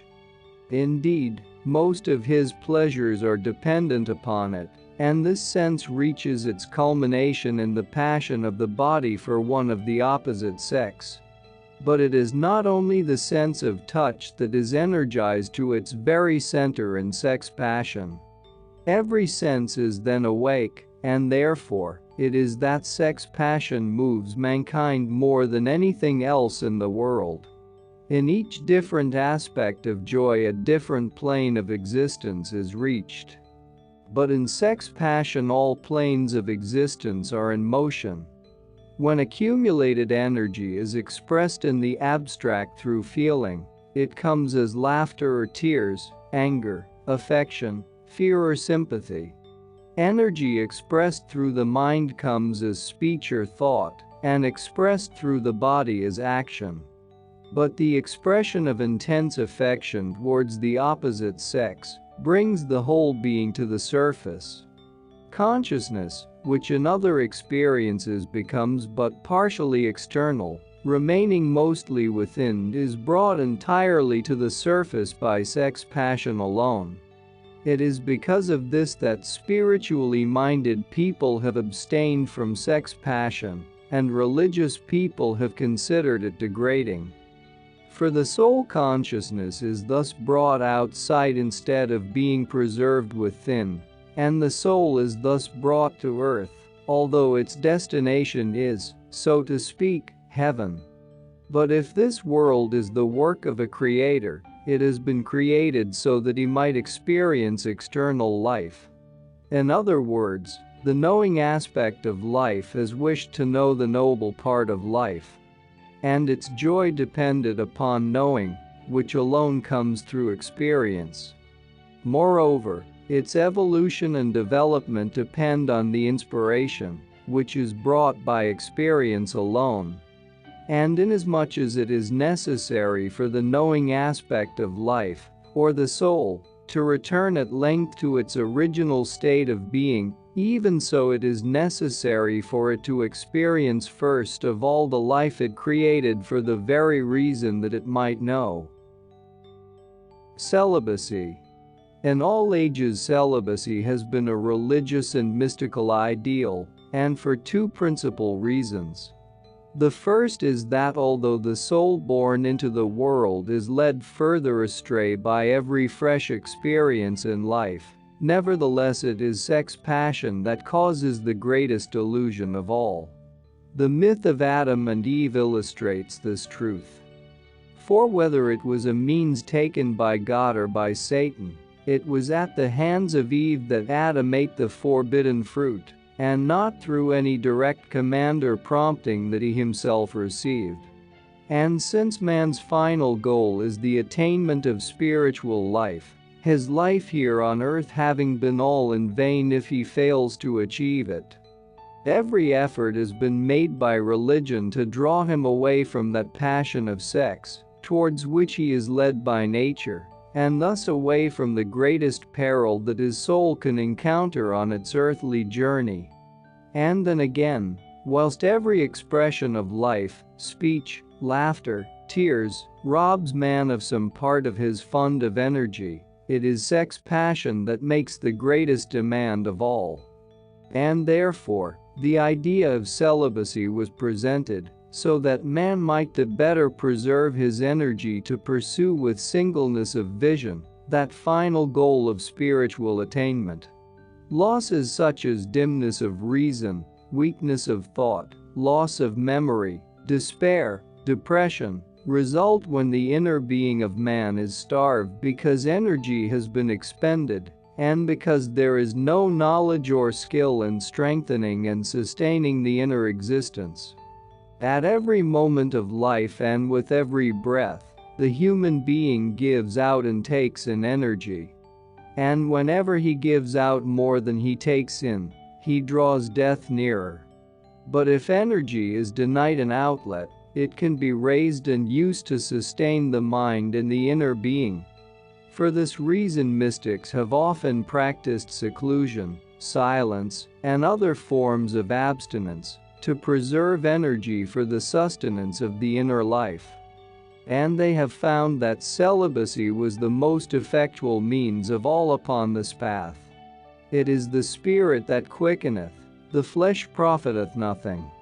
But man's life can never be complete without a woman, and this is the error that lies at the root of the ideal of celibacy.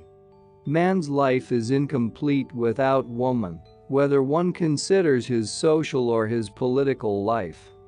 And this is no less true if one considers his religious and his spiritual life. Without the sympathy of Christ for Mary Magdalene, and the closeness of the friendship of Christ with Martha and her sister, Mary, the beautiful picture of the Master's life would be incomplete. Among the prophets of the Semitic races, from Abraham down through the ages, there was always a woman to complete the course of their holy lives.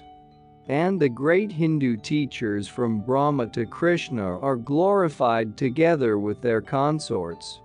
Religious man, wherever found and whatever teacher he followed, has nevertheless been prone to look at contact with woman with contempt, with the thought of there being something unholy in the passionate love of woman. Indeed, it is a question whether the libertine has actually debased woman as much as the religious man, who believes that to hold himself aloof from any woman with contempt, and to strangle his love within him, will be for his own spiritual benefit. And is it possible to debase woman and the position of woman in the scheme of life without debasing the whole of life?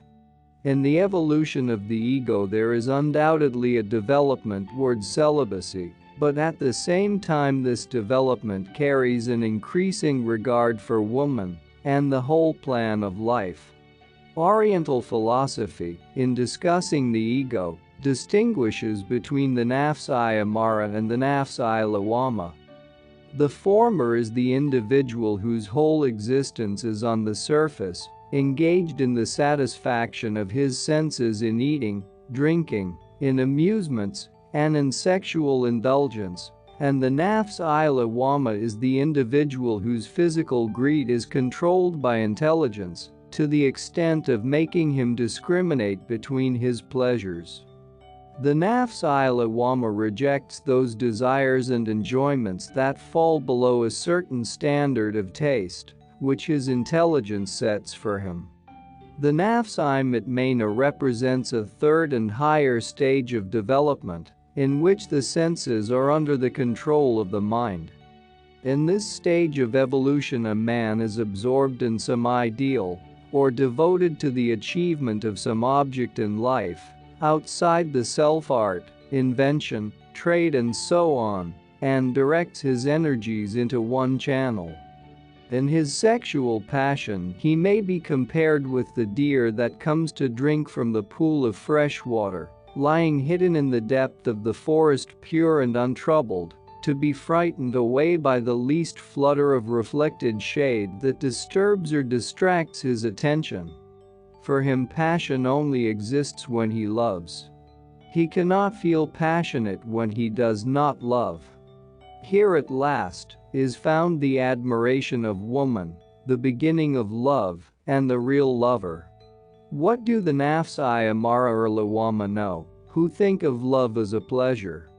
The furthest stage in development is the nafs-i salima, in which man's consciousness is removed to an abstract plane. In the heart of a man, at this point of evolution, love is raised from admiration to worship. His love is part of his being, and his passion, which is never expressed except in the intensity of love, may be compared to the alighting of a bird on earth to pick up a grain of corn. This man lives on a higher plane of life, judging by different standards, though his inspiration springs from the common life of existence. Thinker, visionary, or man of action, he becomes absorbed in the contemplation of the essence of things. He alone becomes unable to regard anything as common or unclean, although in his contemplation of the mystery of life, his devotion to the pursuit of truth, and his self-sacrifice to the cause of humanity, he may become gradually etherealized above every material object. Having reached this point, he is truly justified if he should strike a path of celibacy. The story of Princess Mirabai is the story of an Afsai Salima united to an Afsai Amara. Mirabai was married to the Rana of Udaipur, but soon her tastes in life developed very differently from his. He, always given up to the pleasures of hunting and shooting, to giving of great entertainments, to shows of dancing and acting, began shortly after his marriage to be irritated and vexed by the attitude of Mirabai towards his amusements. For she was not really interested in any of these things, and gradually ceased to show any delight in them. And her mind began to be attracted to quite other aspects of life, to considering the lot of her servants and of the poor in the kingdom, and to philosophy and poetry. At last the Rana, in unreasonable anger at her growing absorption in thoughts and questions that were foreign to his nature, refused to see her or to treat her with the dignity due to her in his court. Mirabai took these insults calmly and patiently, with her accustomed sweetness and gentleness, and withdrew to a temple where she began to devote herself entirely to the study of philosophy and religion, and to the care of the poor and unfortunate. The beauty of her hymns of praise, the music of the poetry that she composed and sang in her worship of the divine, became gradually famed throughout the kingdom of Udaipur. And on account of her great piety and learning, many were drawn to the temple where she dwelt. At length her fame reached the court of the Emperor Akbar. And he, entirely won by the thoughts and the sweet verses of her songs that were repeated to him, decided that he himself would make a pilgrimage to see her. And so, in the guise of beggars, he set out with Tansen, the divinely inspired musician, learned in the mystery of sound, as was Orpheus among the Greeks. After they had entered the temple unknown to anyone and had heard Mirabai, so moved were they by her music and poetry that Akbar, with gratitude and veneration, presented to her a most precious necklace, and this necklace Mirabai took and hung around the neck of the idol of Krishna in the temple, regarded by her as the symbol of the most divine. After that the precious necklace was seen by everyone in the temple. And gradually it became clear that it was Akbar himself who had given it. When the Rana of Udaipur heard of this visit and this gift, he felt deeply insulted, and in great anger, ordered Mirabai to leave his kingdom. So she left the temple and his kingdom and went to Dwarka, where she spent the remainder of her life in seclusion. And from there her fame spread to the boundaries of the empire, and her hymns became loved and were sung not only by her own people, but also by all the peoples of India. It is difficult to translate the lyric sweetness of her verse. And the following version of one of her songs does not attempt to do more than give its substance. My beloved is one alone, everywhere my eyes see him only. In search of love, I came to this world, but after seeing the world I wept, for I felt coldness on all sides, and I cried out in despair, must I too become cold? And with tears, I nurtured that plant of tenderness which I had almost lost within my heart. Putting reason in the churn of love, I churned and churned. Then I took the butter for myself, now, let him who likes take that milk. For I have attained what I so desired, I have found my hope. No longer do I need your philosophies and faiths, nothing to me your theories and creeds, for I have my beloved. He, upon whose head the crown of the universe is set, is my beloved. Krishna is my Lord, to him I am faithful, let happen what happens. My beloved is one alone, save him I know none. Monogamy. Any study of psychology shows that success and happiness in life are found in singleness of mind.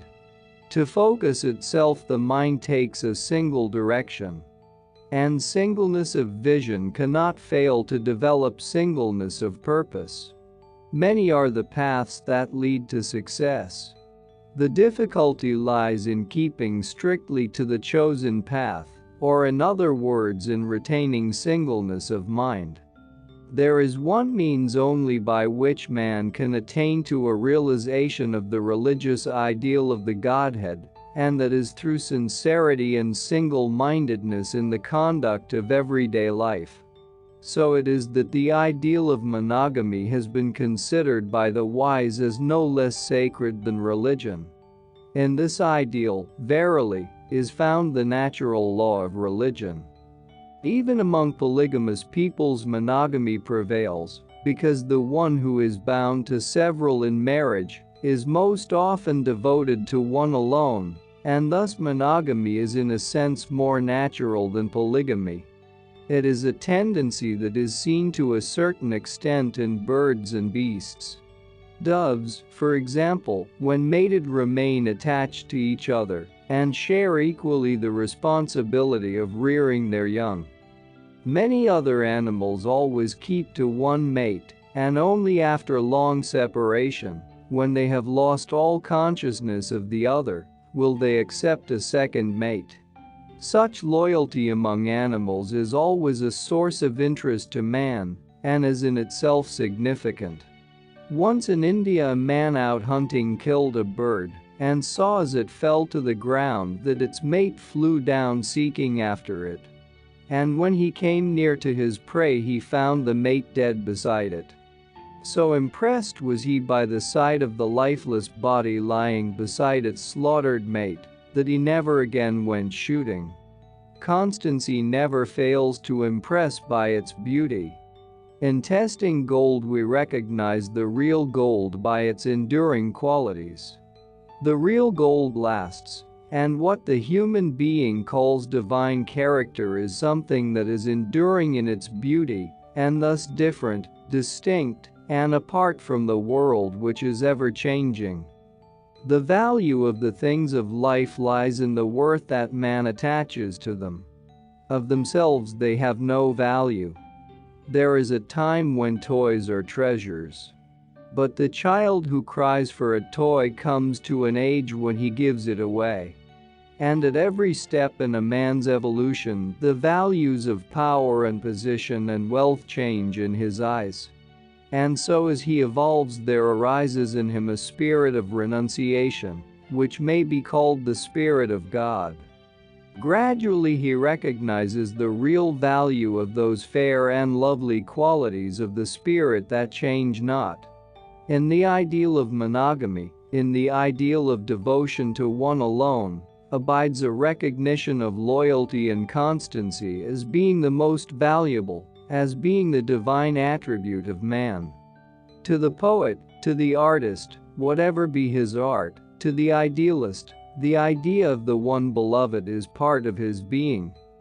With selfless sincerity he is faithful to his vision of beauty.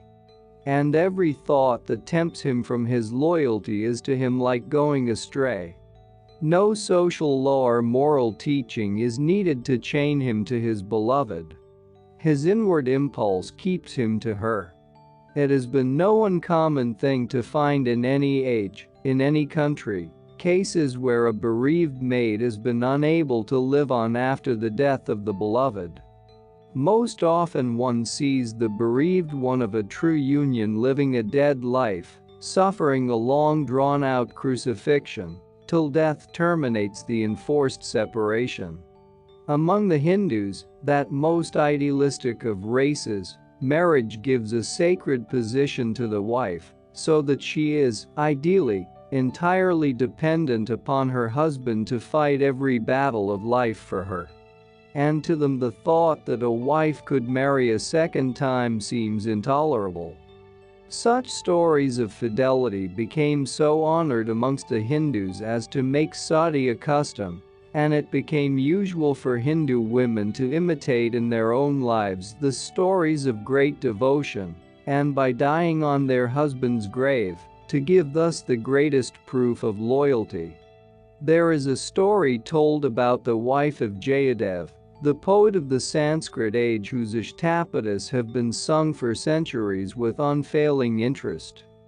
The story tells that Jayadev's wife visited the court of the queen to offer sympathy according to custom, after the queen's sister had died in sati. Jayadev's wife remained silent before the queen, who began to feel insulted that she did not express admiration for the great ideal that her sister had shown, or condole her for her own loss. "Does it not seem to you a great and noble proof of love?" asked the queen. "Indeed, yes," answered Jayadev's wife, but she seemed to hesitate as if she had no words, and the queen kept this in her mind.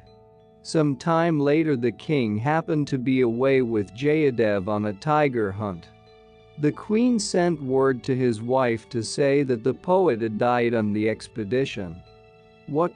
said she, "is Jayadev dead?" And she sank unconscious, and never recovering consciousness thus died. For a youth to prefer death to dishonor is a great and generous ideal, but when this ideal becomes a custom, then the ideal has become an idol. It seems more terrible than the custom of sati that a young man should kill himself for an ideal at the very threshold of life. But indeed that the human being should hold life cheap in comparison with his ideal has nothing of terror or horror in it. The horror begins when custom enforces such a sacrifice upon the individual who cannot understand or willingly accept it. The joy or devotion to one alone, the joy of loving someone so much as to feel entirely loyal and true, is such that it cannot be compared in its fullness to any other in life. It is a joy that cannot be known except to the pious in the path of love. The virtue of this plant of truth and constancy reared in the heart spreads through its branches into each part of life in ever-springing virtues that are constantly blossoming and bearing fruits of every happiness and blessing.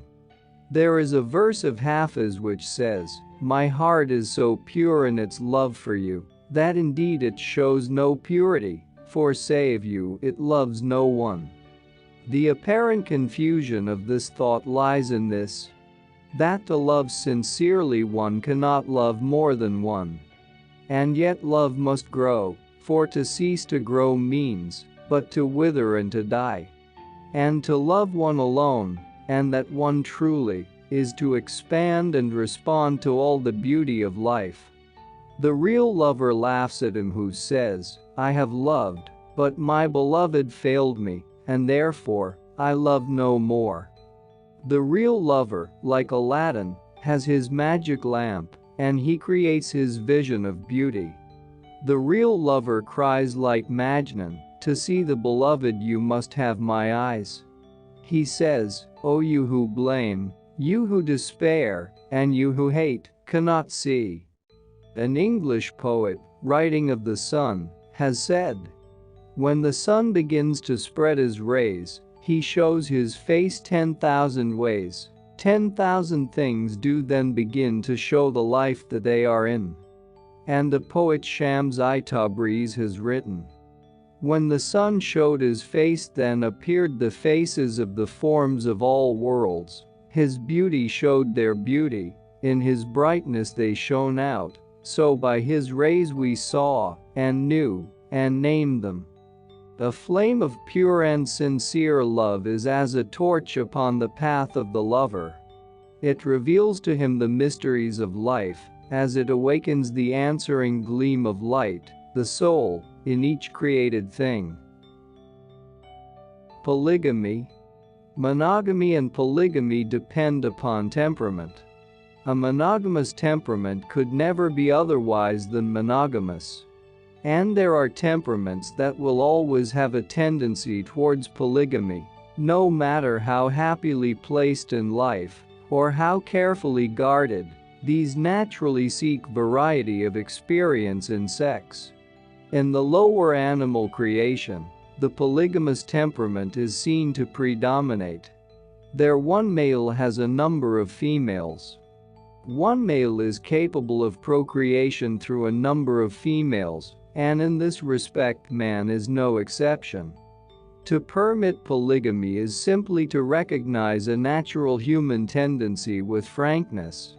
But to permit polygamy does not in any way mean the same as to enjoin polygamy.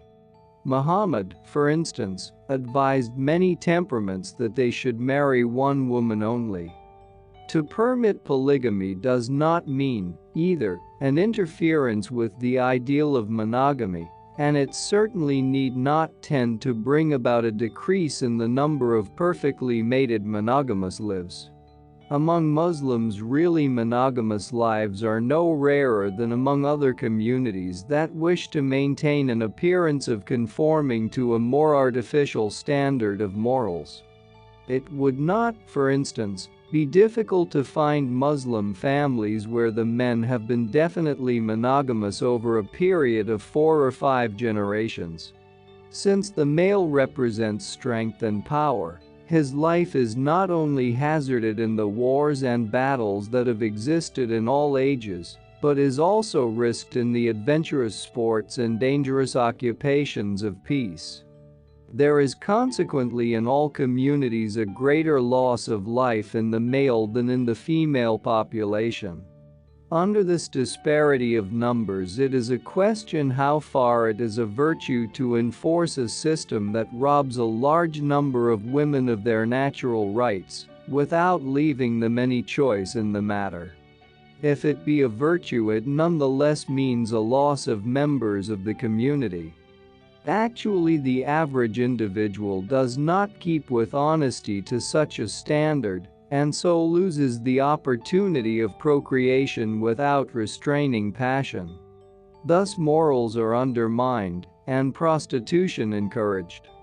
In Afghanistan, which is considered backward in progress by the East, but where polygamy, being a natural tendency, is recognized both by law and religion, there are few instances of sexual crime. Prostitution is practically unknown, and there are no foundling children.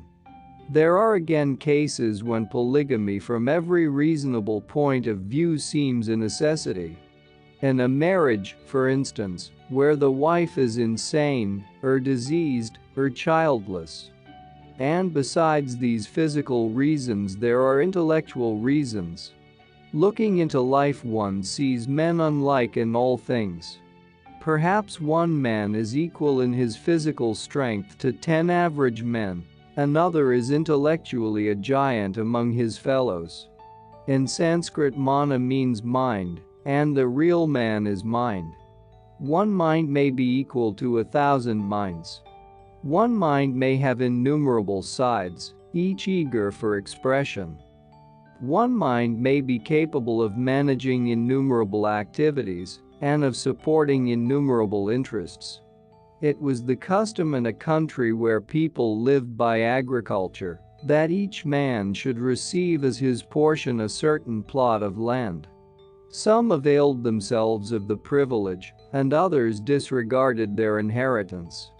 Now one man, a good husbandman, saw a field lying untouched and unclaimed, and he passionately desired it. He knew that by his labor it could become a fair and beautiful place. And going to the ruler of his country, he demanded of him this field he had found lying waste and unclaimed. The ruler replied, "You are a good husbandman. You have in no wise neglected that which you have. And for myself I feel grieved that this goodly field that you have seen should lie overlooked. For it is my desire that my land should be a happy and rich country, and that every part of it should be filled with prosperity. But if I should grant you this portion, what restraint could I have over other dishonest and neglectful husbandmen? For it is rare to find a man such as yourself. For the most part the husbandmen are slothful and thriftless, thieving and dishonest, scarcely worthy to keep that possession and that liberty which they already have, but ready at all times to snatch at what is not theirs by right." But said that good husbandman to the ruler, "If a portion of land remains unclaimed, weeds will grow, and all manner of harmful things may breed there. So there is a double loss to your country, for these harmful things spread to other enclosed and cultivated places, and the seeds of the weeds are blown everywhere by the wind." "This I know well," said the ruler of the country, "but it is my duty to make my laws having regard to the worst of my subjects.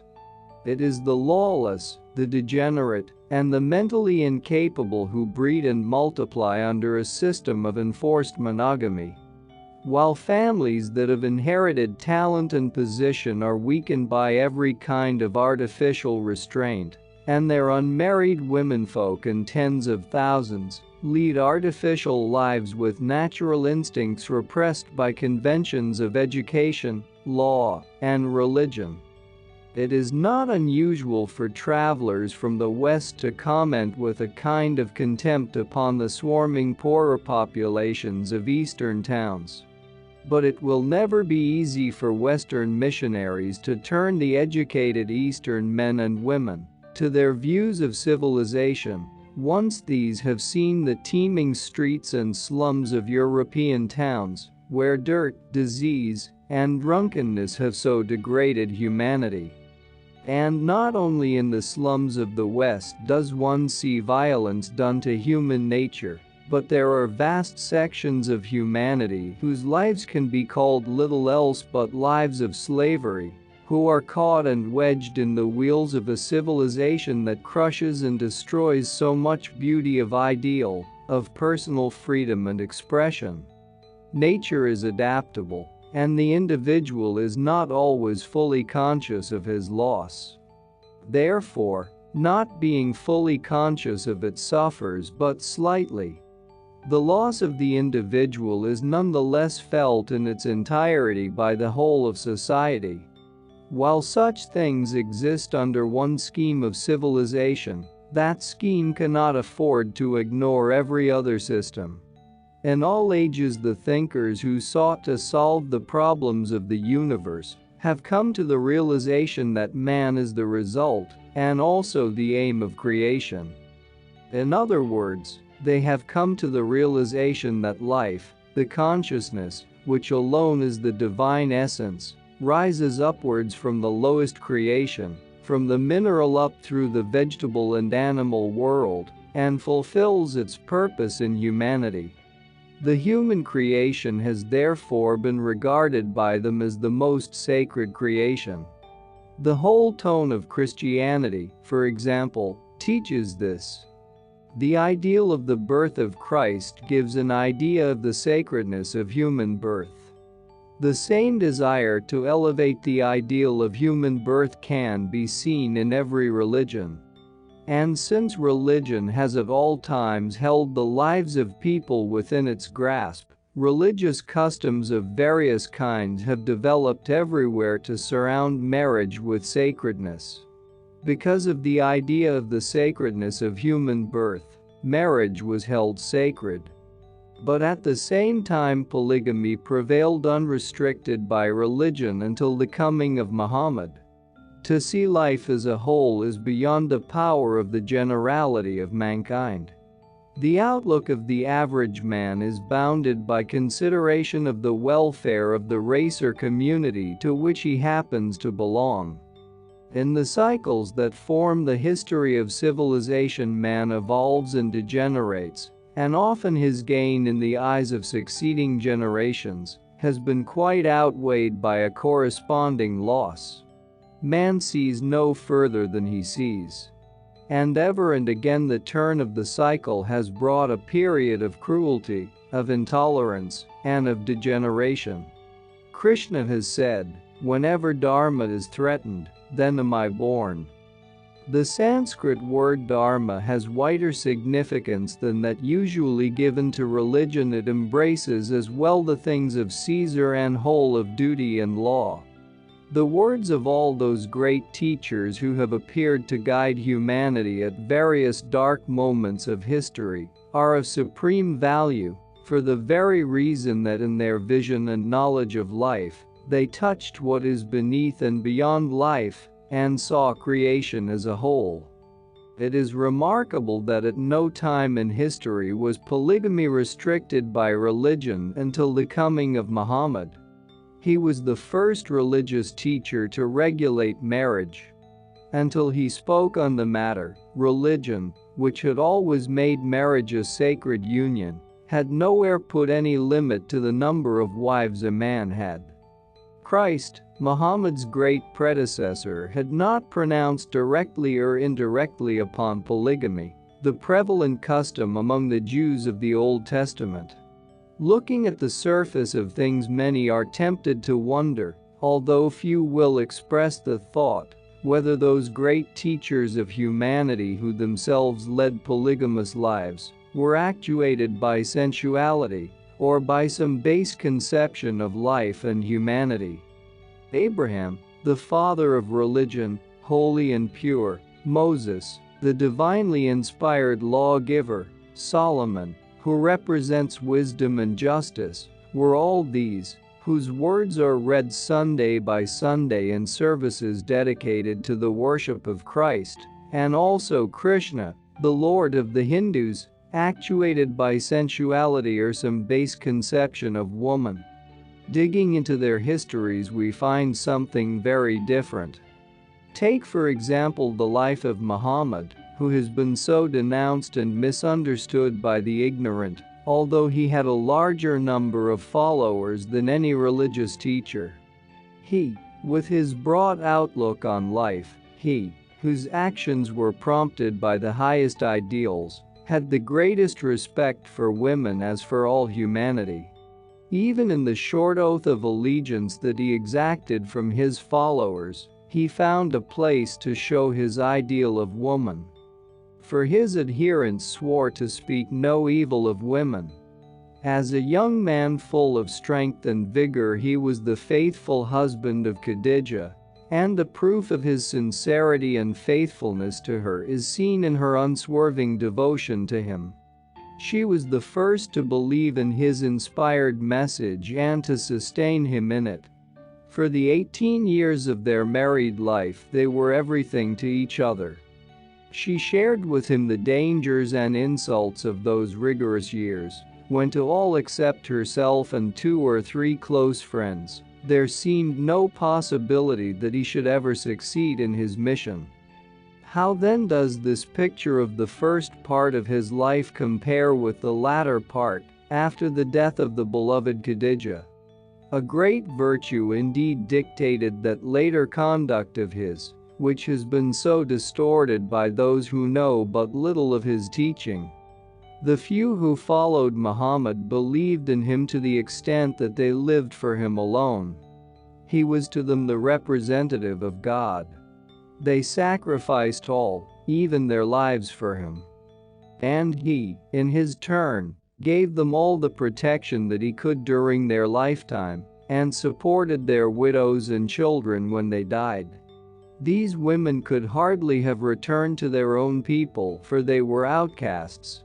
Widows of men rejected by their families for giving allegiance to Muhammad, with pride they became members of the household of their prophet.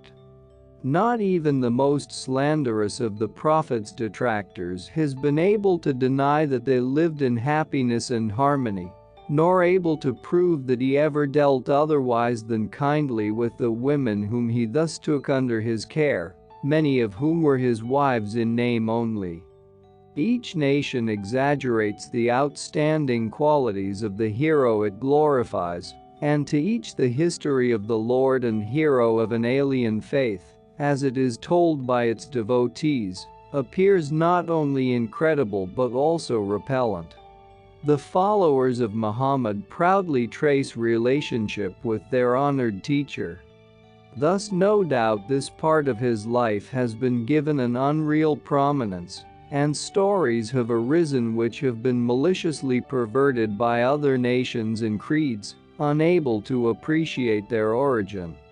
At the same time, it is certain that Muhammad in this way brought about reconciliations between enemy tribes, to the great benefit of his people, a fact that his followers have always gratefully recognized. For the orphans and dependents of families that had been divided by ancient jealousies and blood feuds met together on an equal footing, as honored members of one family, under his protection. In this way he gave to his countrymen a new ideal of patriotism. Holi, the poet of modern Hindustan, the beauty of whose verses and whose ideas of religious and social reform have evoked the admiration not only of his own countrymen, but also of the Western world, has expressed this fact in a beautiful lyric, which may be thus roughly translated into prose. He who was truly a merciful teacher, who helped the feeble to fulfill their lives, who was an ever-present help in sorrow, who grieved with his own people and in the trouble of others, he was my beloved Muhammad. He who forgave the faults of the wrongdoers, who cleansed the hearts of the timorous and despairing from their fear, who vanquished evil with power and with might, who reconciled families long at war and embittered against each other, he was my beloved Muhammad. Akbar, the memory of whose reign is engraved upon the hearts of Hindu and Muslim alike for his wisdom in reconciling these two faiths, followed in this the example of the Prophet.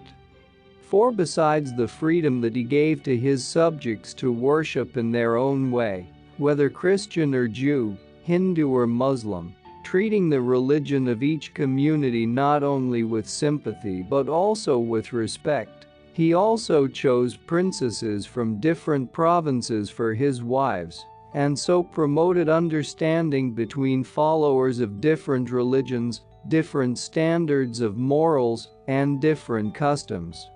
And his reign is honored by all Indians as the most peaceful in the whole history of the Mughal Empire.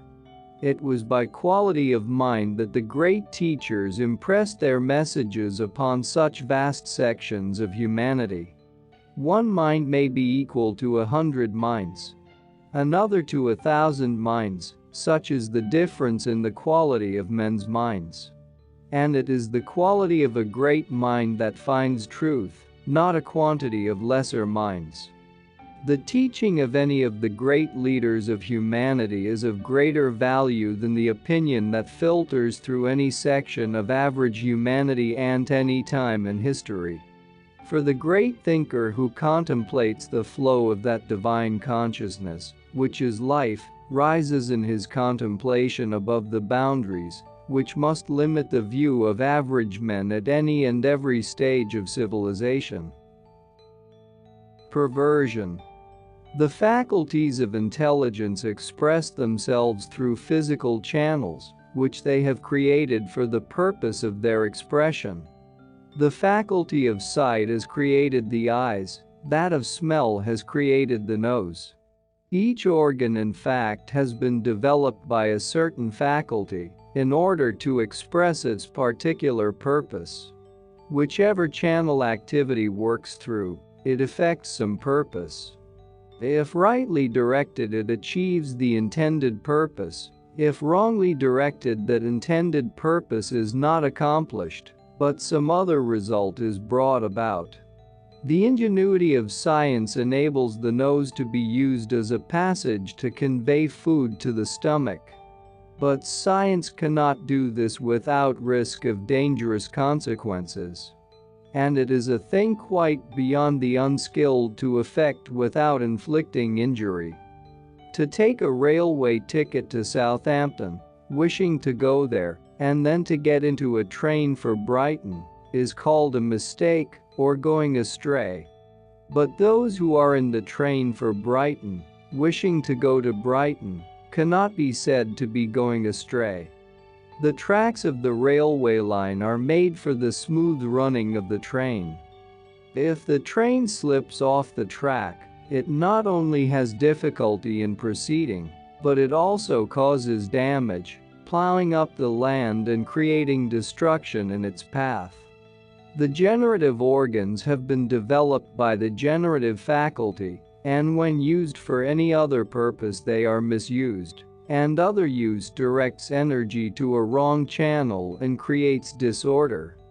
Under a mantle of beauty there may be hidden something desperately evil, while a revolting mask sometimes covers a gem of pure loveliness.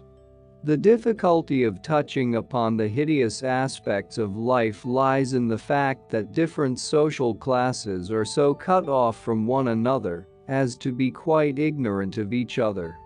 Each has its virtues, covering the vices due to its own conventions of life. And to each the vice it does not know appears more intolerable and more unnatural than the vice it is acquainted with. There is perversion that follows overindulgence in the beauty that life offers.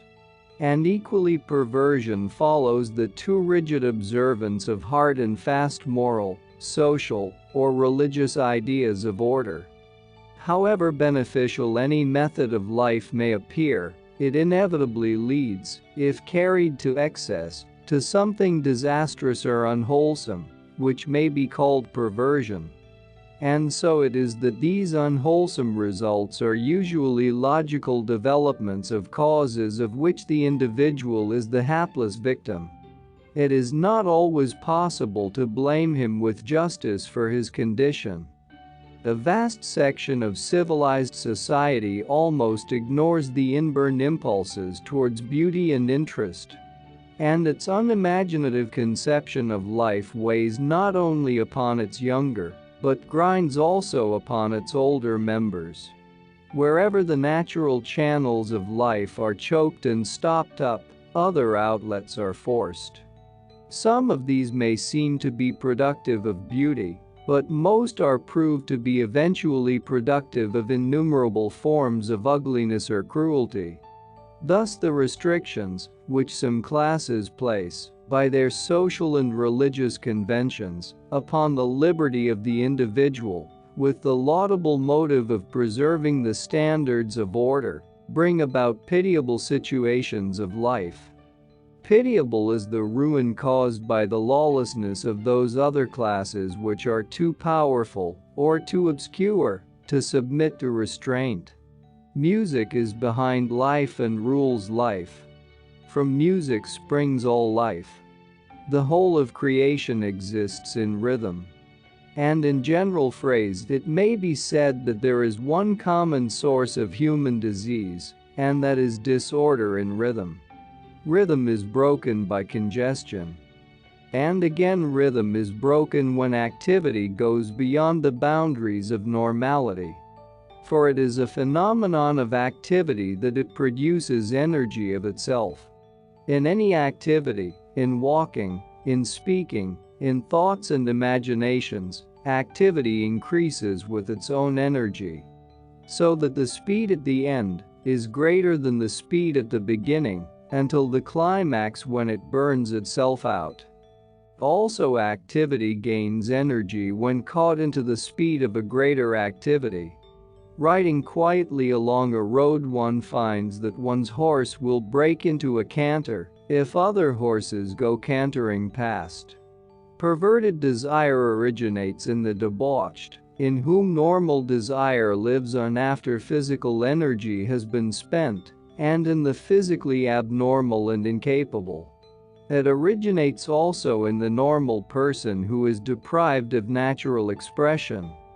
When it arises, the effect is that the normal rhythm of health is broken. Amongst the former are usually those whose mission in life is to corrupt others, for just as the spiritually minded wish to lead others to a spiritual view of life, and the materially minded enjoy life more when they draw others into their circle of gaiety, so also, the pervert desires to spread his influence. The perverted have their own groups and recognize each other.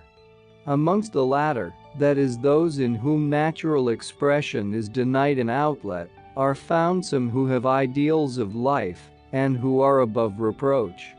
Their hidden practice may seem quite powerless to break down or injure character, and therefore it may appear quite harmless.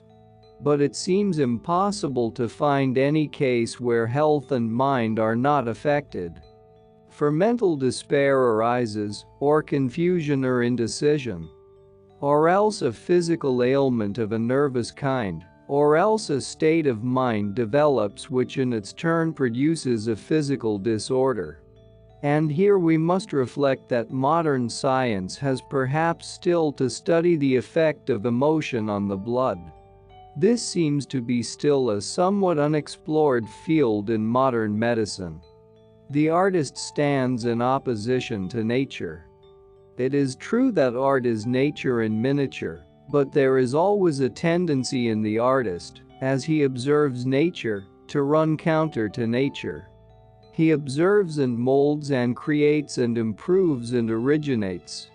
And that is why there is always a tendency in him that leads away from the natural course of things. That is why perversion is often found among artists. But playing with passions and the unnatural expression of passion seems to exist in all countries and at all times. It is never quite uprooted, although it always creates a strong feeling of revulsion. Creator and creation, thus goes the natural rhythm of things. Nowhere in nature is there room for an intermediary between these two. It is said that ignorance is bliss, but ignorance may well prove to be a curse. There is a tendency in every child that needs guidance, the neglect of which is a most fertile soil for perversion. This whole subject of perversion is in itself cold and dead. There is no beauty in it. The contemplation of it is deadening and freezes one. A mother or father turns naturally away to other, creative displays of life and spirit, which have some light and warmth in them, giving an insight into character. For instance, if a child tells a lie, there is as a rule some interest in noticing the type of story that he tells, or perhaps he tells a tale that is in itself thoroughly imaginative and amusing. Also, the innocence of a child is so disarming, and innocence is the surest protective armor against all hurt, a truth every parent knows at heart. But what every parent should recognize is that the intelligence of the child is all the time pushing it to make investigations and experiments that are interesting and new. And it is for the guardian to see that this interest receives no unwholesome stimulus. Wherever interest seems strong, it should certainly be disentangled and made straight and clear of the mystery in the little mind. A feeling may be fully awakened in a child before the unperceptive guardian will even think there could be any possibility of the child's having any idea of sex. And a child in its ignorance will deal in its own way with a thing which it finds enjoyable or interesting, and will discover some means or other of self-enjoyment.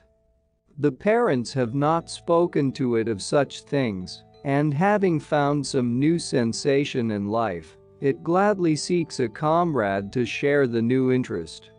In this way one child learns from another hiding the fact from its parents, and so a habit may grow and become quite natural, without having any special significance to the child at all.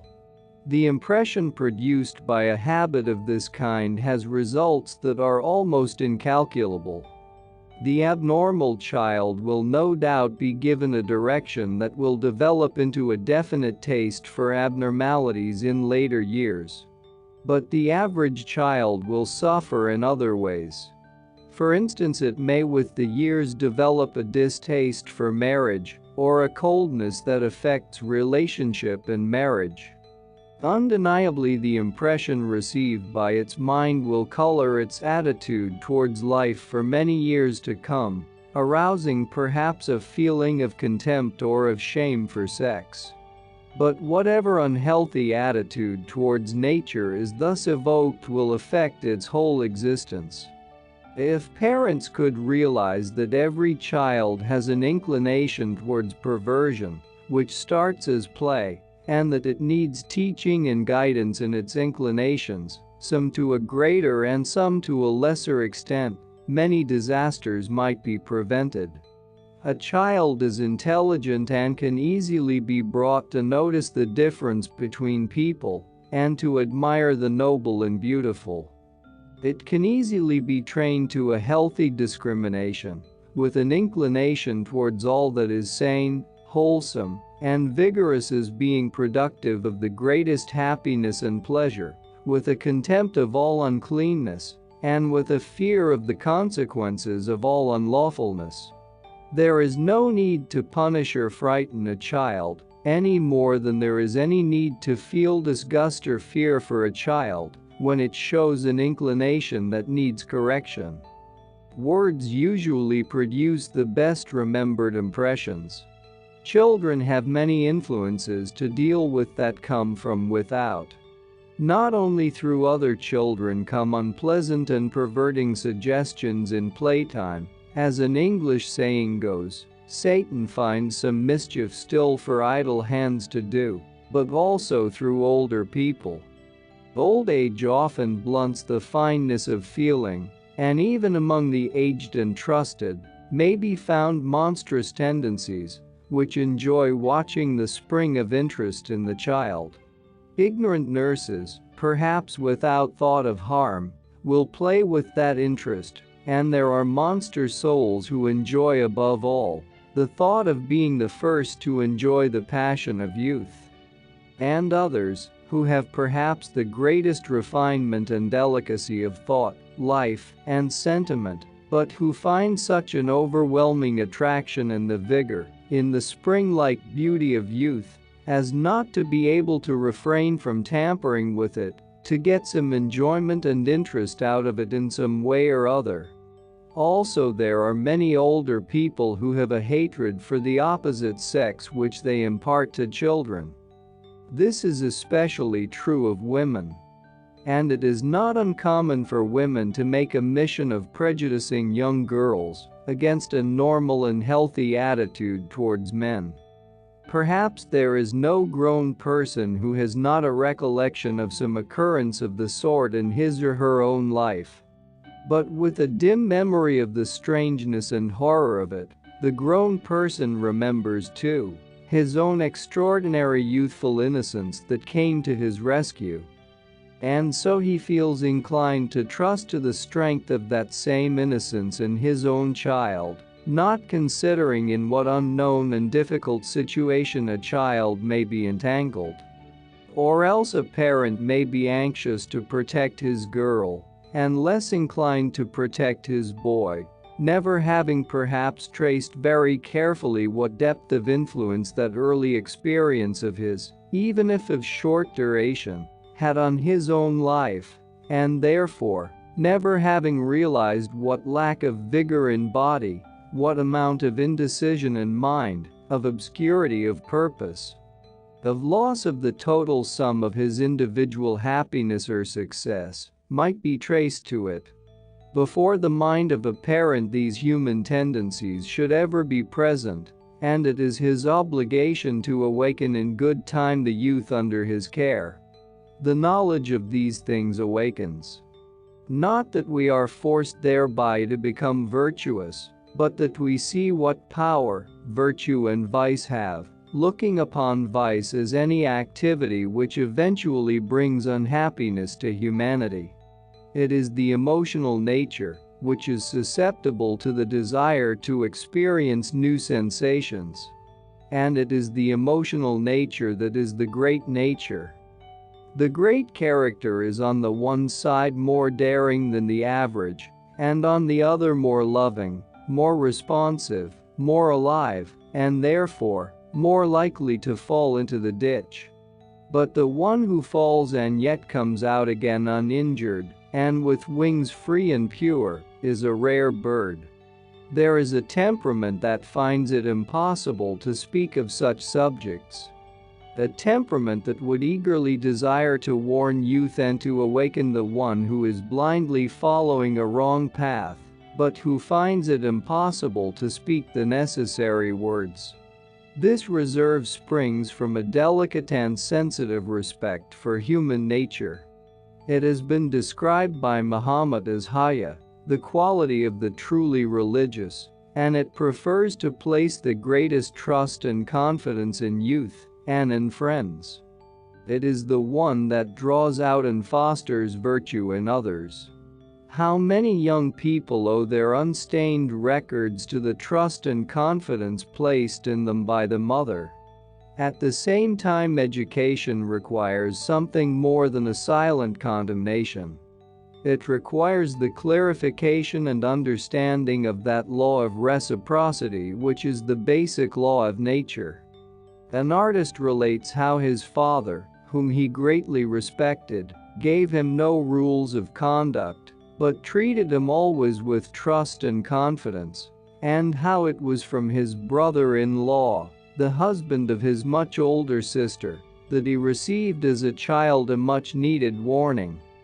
The brother-in-law, seeing the ardor, the generosity, the sociability, the enthusiasm for life of the youth, took him to various parts of town, pointing out the different types of humanity, reminding him at the same time of the great traditions of his race and of his family, of the ideals of his fathers, of the beauty and pride of nobility.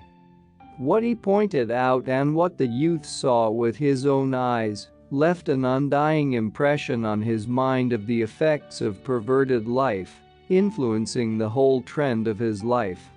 Youth is generous, youth is ardent, and rarely fails to respond. Prostitution. The world looks with contempt on the woman of the street, as a web of evil that drags men's lives to ruin, as a being whose conduct cannot be honorable, as one scarcely worthy of being spoken of. But she gives a welcome to many a one who is quite destitute, or so low or so disagreeable, that he could find no other refuge, if refused one by her. The drunk and dissipated men, blind with animal passion, men traveling, strangers in a town who are lonely, most strange of all, men who are advised by a physician to have intercourse with a woman, all find these a welcome at her door. She is the victim of so much of the evil of the world, she is a martyr crushed by the refuse of the world. She is as it were a human cesspool of the dirt and degradation of society. Things appear good or bad to the individual according to his own standard, formed usually on his own good or bad experiences of life. But it is possible to leave aside one's own standard, except as a means by which to judge oneself, and to search for the hidden cause of results. If a man does this, he will find innumerable customs existing for material profit which are not called prostitution, although there is really no other name for them. From the earliest times man has bought and sold all things that he needed, and he seldom considers the real value of what he buys, but he fixes a price by the degree of his need and by his difficulty in satisfying it. For instance, in wealthy European cities, one has seen the working day of workmen, and even of children, sold for next to nothing, so that the misery of their conditions cried aloud. And again at another time they have received a wage for the same work that enabled them to lift their heads with some of the dignity that humankind should show. Or again, at the other extreme, children have been paid a wage that could have supported a whole family. And these differences in money paid for the same working lives depended on no other fact than the supply of hands in the world of industry. Thus most unnatural customs appear natural to man, who still prides himself on the thought that mankind is always evolving, and that the latest phase of civilization is the best from all points of view. And however unnatural it may seem to a man, it should be natural to him that the least price he can give to a woman in exchange for herself is his heart, even when he offers to contract marriage with her. If a woman through poverty willingly sells him her body for money, it is shame to him if he does not meet her needs and help her from principle, and not only from lust. East and West, women show the same unrelenting attitude of sternness towards the prostitute, and one reason is that in all countries, women are the main upholders of religion, and no great religion has ever permitted prostitution.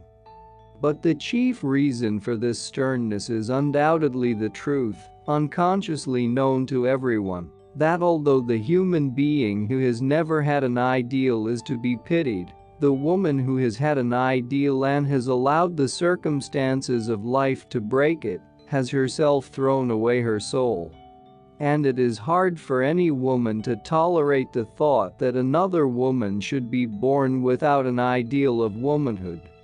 The prostitute, grown old, makes a business of her calling, and the girls she has are her slaves, says Sati. Where slavery was banished in its outward appearance in society, prostitution, which is really a slave business, simply changed hands. The expert prostitute is the center of this traffic. She not only brings up young girls to it, taking her share of the profits, but also to her gravitates the ruined or deserted women, who are too ashamed to go home, or who perhaps have none to go to. Before her they feel no shame.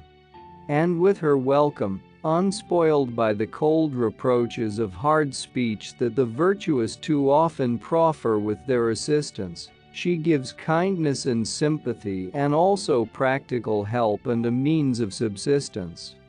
Only in her spring-like youth does the prostitute find anyone to care for her. After that time is past, she often begins to live on the earnings of other women. Sometimes she herself is in the hands of a man who is the real slave owner of the business, and at other times she has her men agents who help her to spread her trade for their own profit. The customs of this trade, which is learned and taught like any other, seem to vary little from country to country, although here and there one finds definite reasons why it should flourish a little more or less. When one part of a community is considered entirely subject to another part, or where one race is subject to another in the same country, this business seems to increase. Also, military camps have always promoted it. The very conditions of camp life must give scope to it. Sometimes the human being finds himself in an occupation which works against his conscience. He follows it for the sake of his livelihood only. It satisfies him for a time because it satisfies his material needs, but there comes a time in his development when he can bear his yoke no longer. And many times, even in the lives of the most degraded, comes this moment when they feel that they must grow out of their surroundings or break away at all costs. There was once an Indian woman, a singer, who led this degraded life of the prostitute, but she had one quality. When others sang only to please the rich, she would also sing to those who could not pay her. And this generosity in her was the means of leading her to meet and see such souls as she would hardly otherwise have seen in that profession. At last the qualities of kindness and charity of heart so developed in her that her voice became an inspiration and a source of uplift to many devotional souls. And thus she grew away from her profession and in the end became renowned for her piety throughout India. The outlook of the great teachers whose teachings have changed the outlook upon life of millions and millions in the world has always been alike in this. They have never been willing to point out the fault in another and to hurt the faulty one. It was in their best interest for the dignity of humanity, in their modesty and service, that lay the beauty and greatness of their great lives. The mystic voice of Amir has said, "Such beauty lies in thy forgiveness, that it seems to me that it would have been a sin in me if I had not sinned, for then I should not have known thy loving kindness and the wonder and beauty of thy true nature and being." Crime is natural. If crime were not natural, from where would it come? All men are subject to fault, their very virtues develop into faults. The great teacher has, therefore, taught patience, which means to be patient and not to expect patience. He has taught respect, which means to show respect, not to demand it. He has taught unselfishness, which means to be unselfish without expecting a reward. The great teacher has found his religion in his study of life and has shown the interdependence of human lives, and that what a man gives, that he receives. He has taught man to lift his light upon high, so that he may live in the light, in that light which is never extinguished in man, although usually kept under a covering of cloud or bushel of selfishness and greed, so that its owner lives in a darkened room. There comes a stage in the moral evolution of man when he perceives and understands the moral of beneficence, and he learns to return good for evil. At this stage in his progress he hears a chord that connects and runs through him and through all. He finds himself as in a dome, in which good and evil find re-echoing tones. Evil done to him echoes within him in a desire to do evil in return, and good done to him echoes within him in a desire to return good. Therefore, in order that his own actions may in their turn call out nothing but good, he desires always to do good, and to return both good for good and good for evil. But there is a higher stage to which he may progress. And then it seems to him that this connecting cord swells into a great sea, and he realizes that the interdependence of lives is such, because the Spirit is one, and because it is the Spirit that unites and the Spirit that gives life. And that's not all. Our experts and regular viewers respond to all comments. Also check if you forgot to subscribe and set your bell to receive notifications about new audiobooks and other useful self-development materials that we release regularly. Join in the discussions, don't forget to give likes and, if possible and inspired, support the development of the channel financially. All useful links will be in the description and the first attached comment. Goodness, love and wisdom to all. And now move on to watch the next part of the video at the links below, or choose something from the playlists of the channel and those you see on the screen.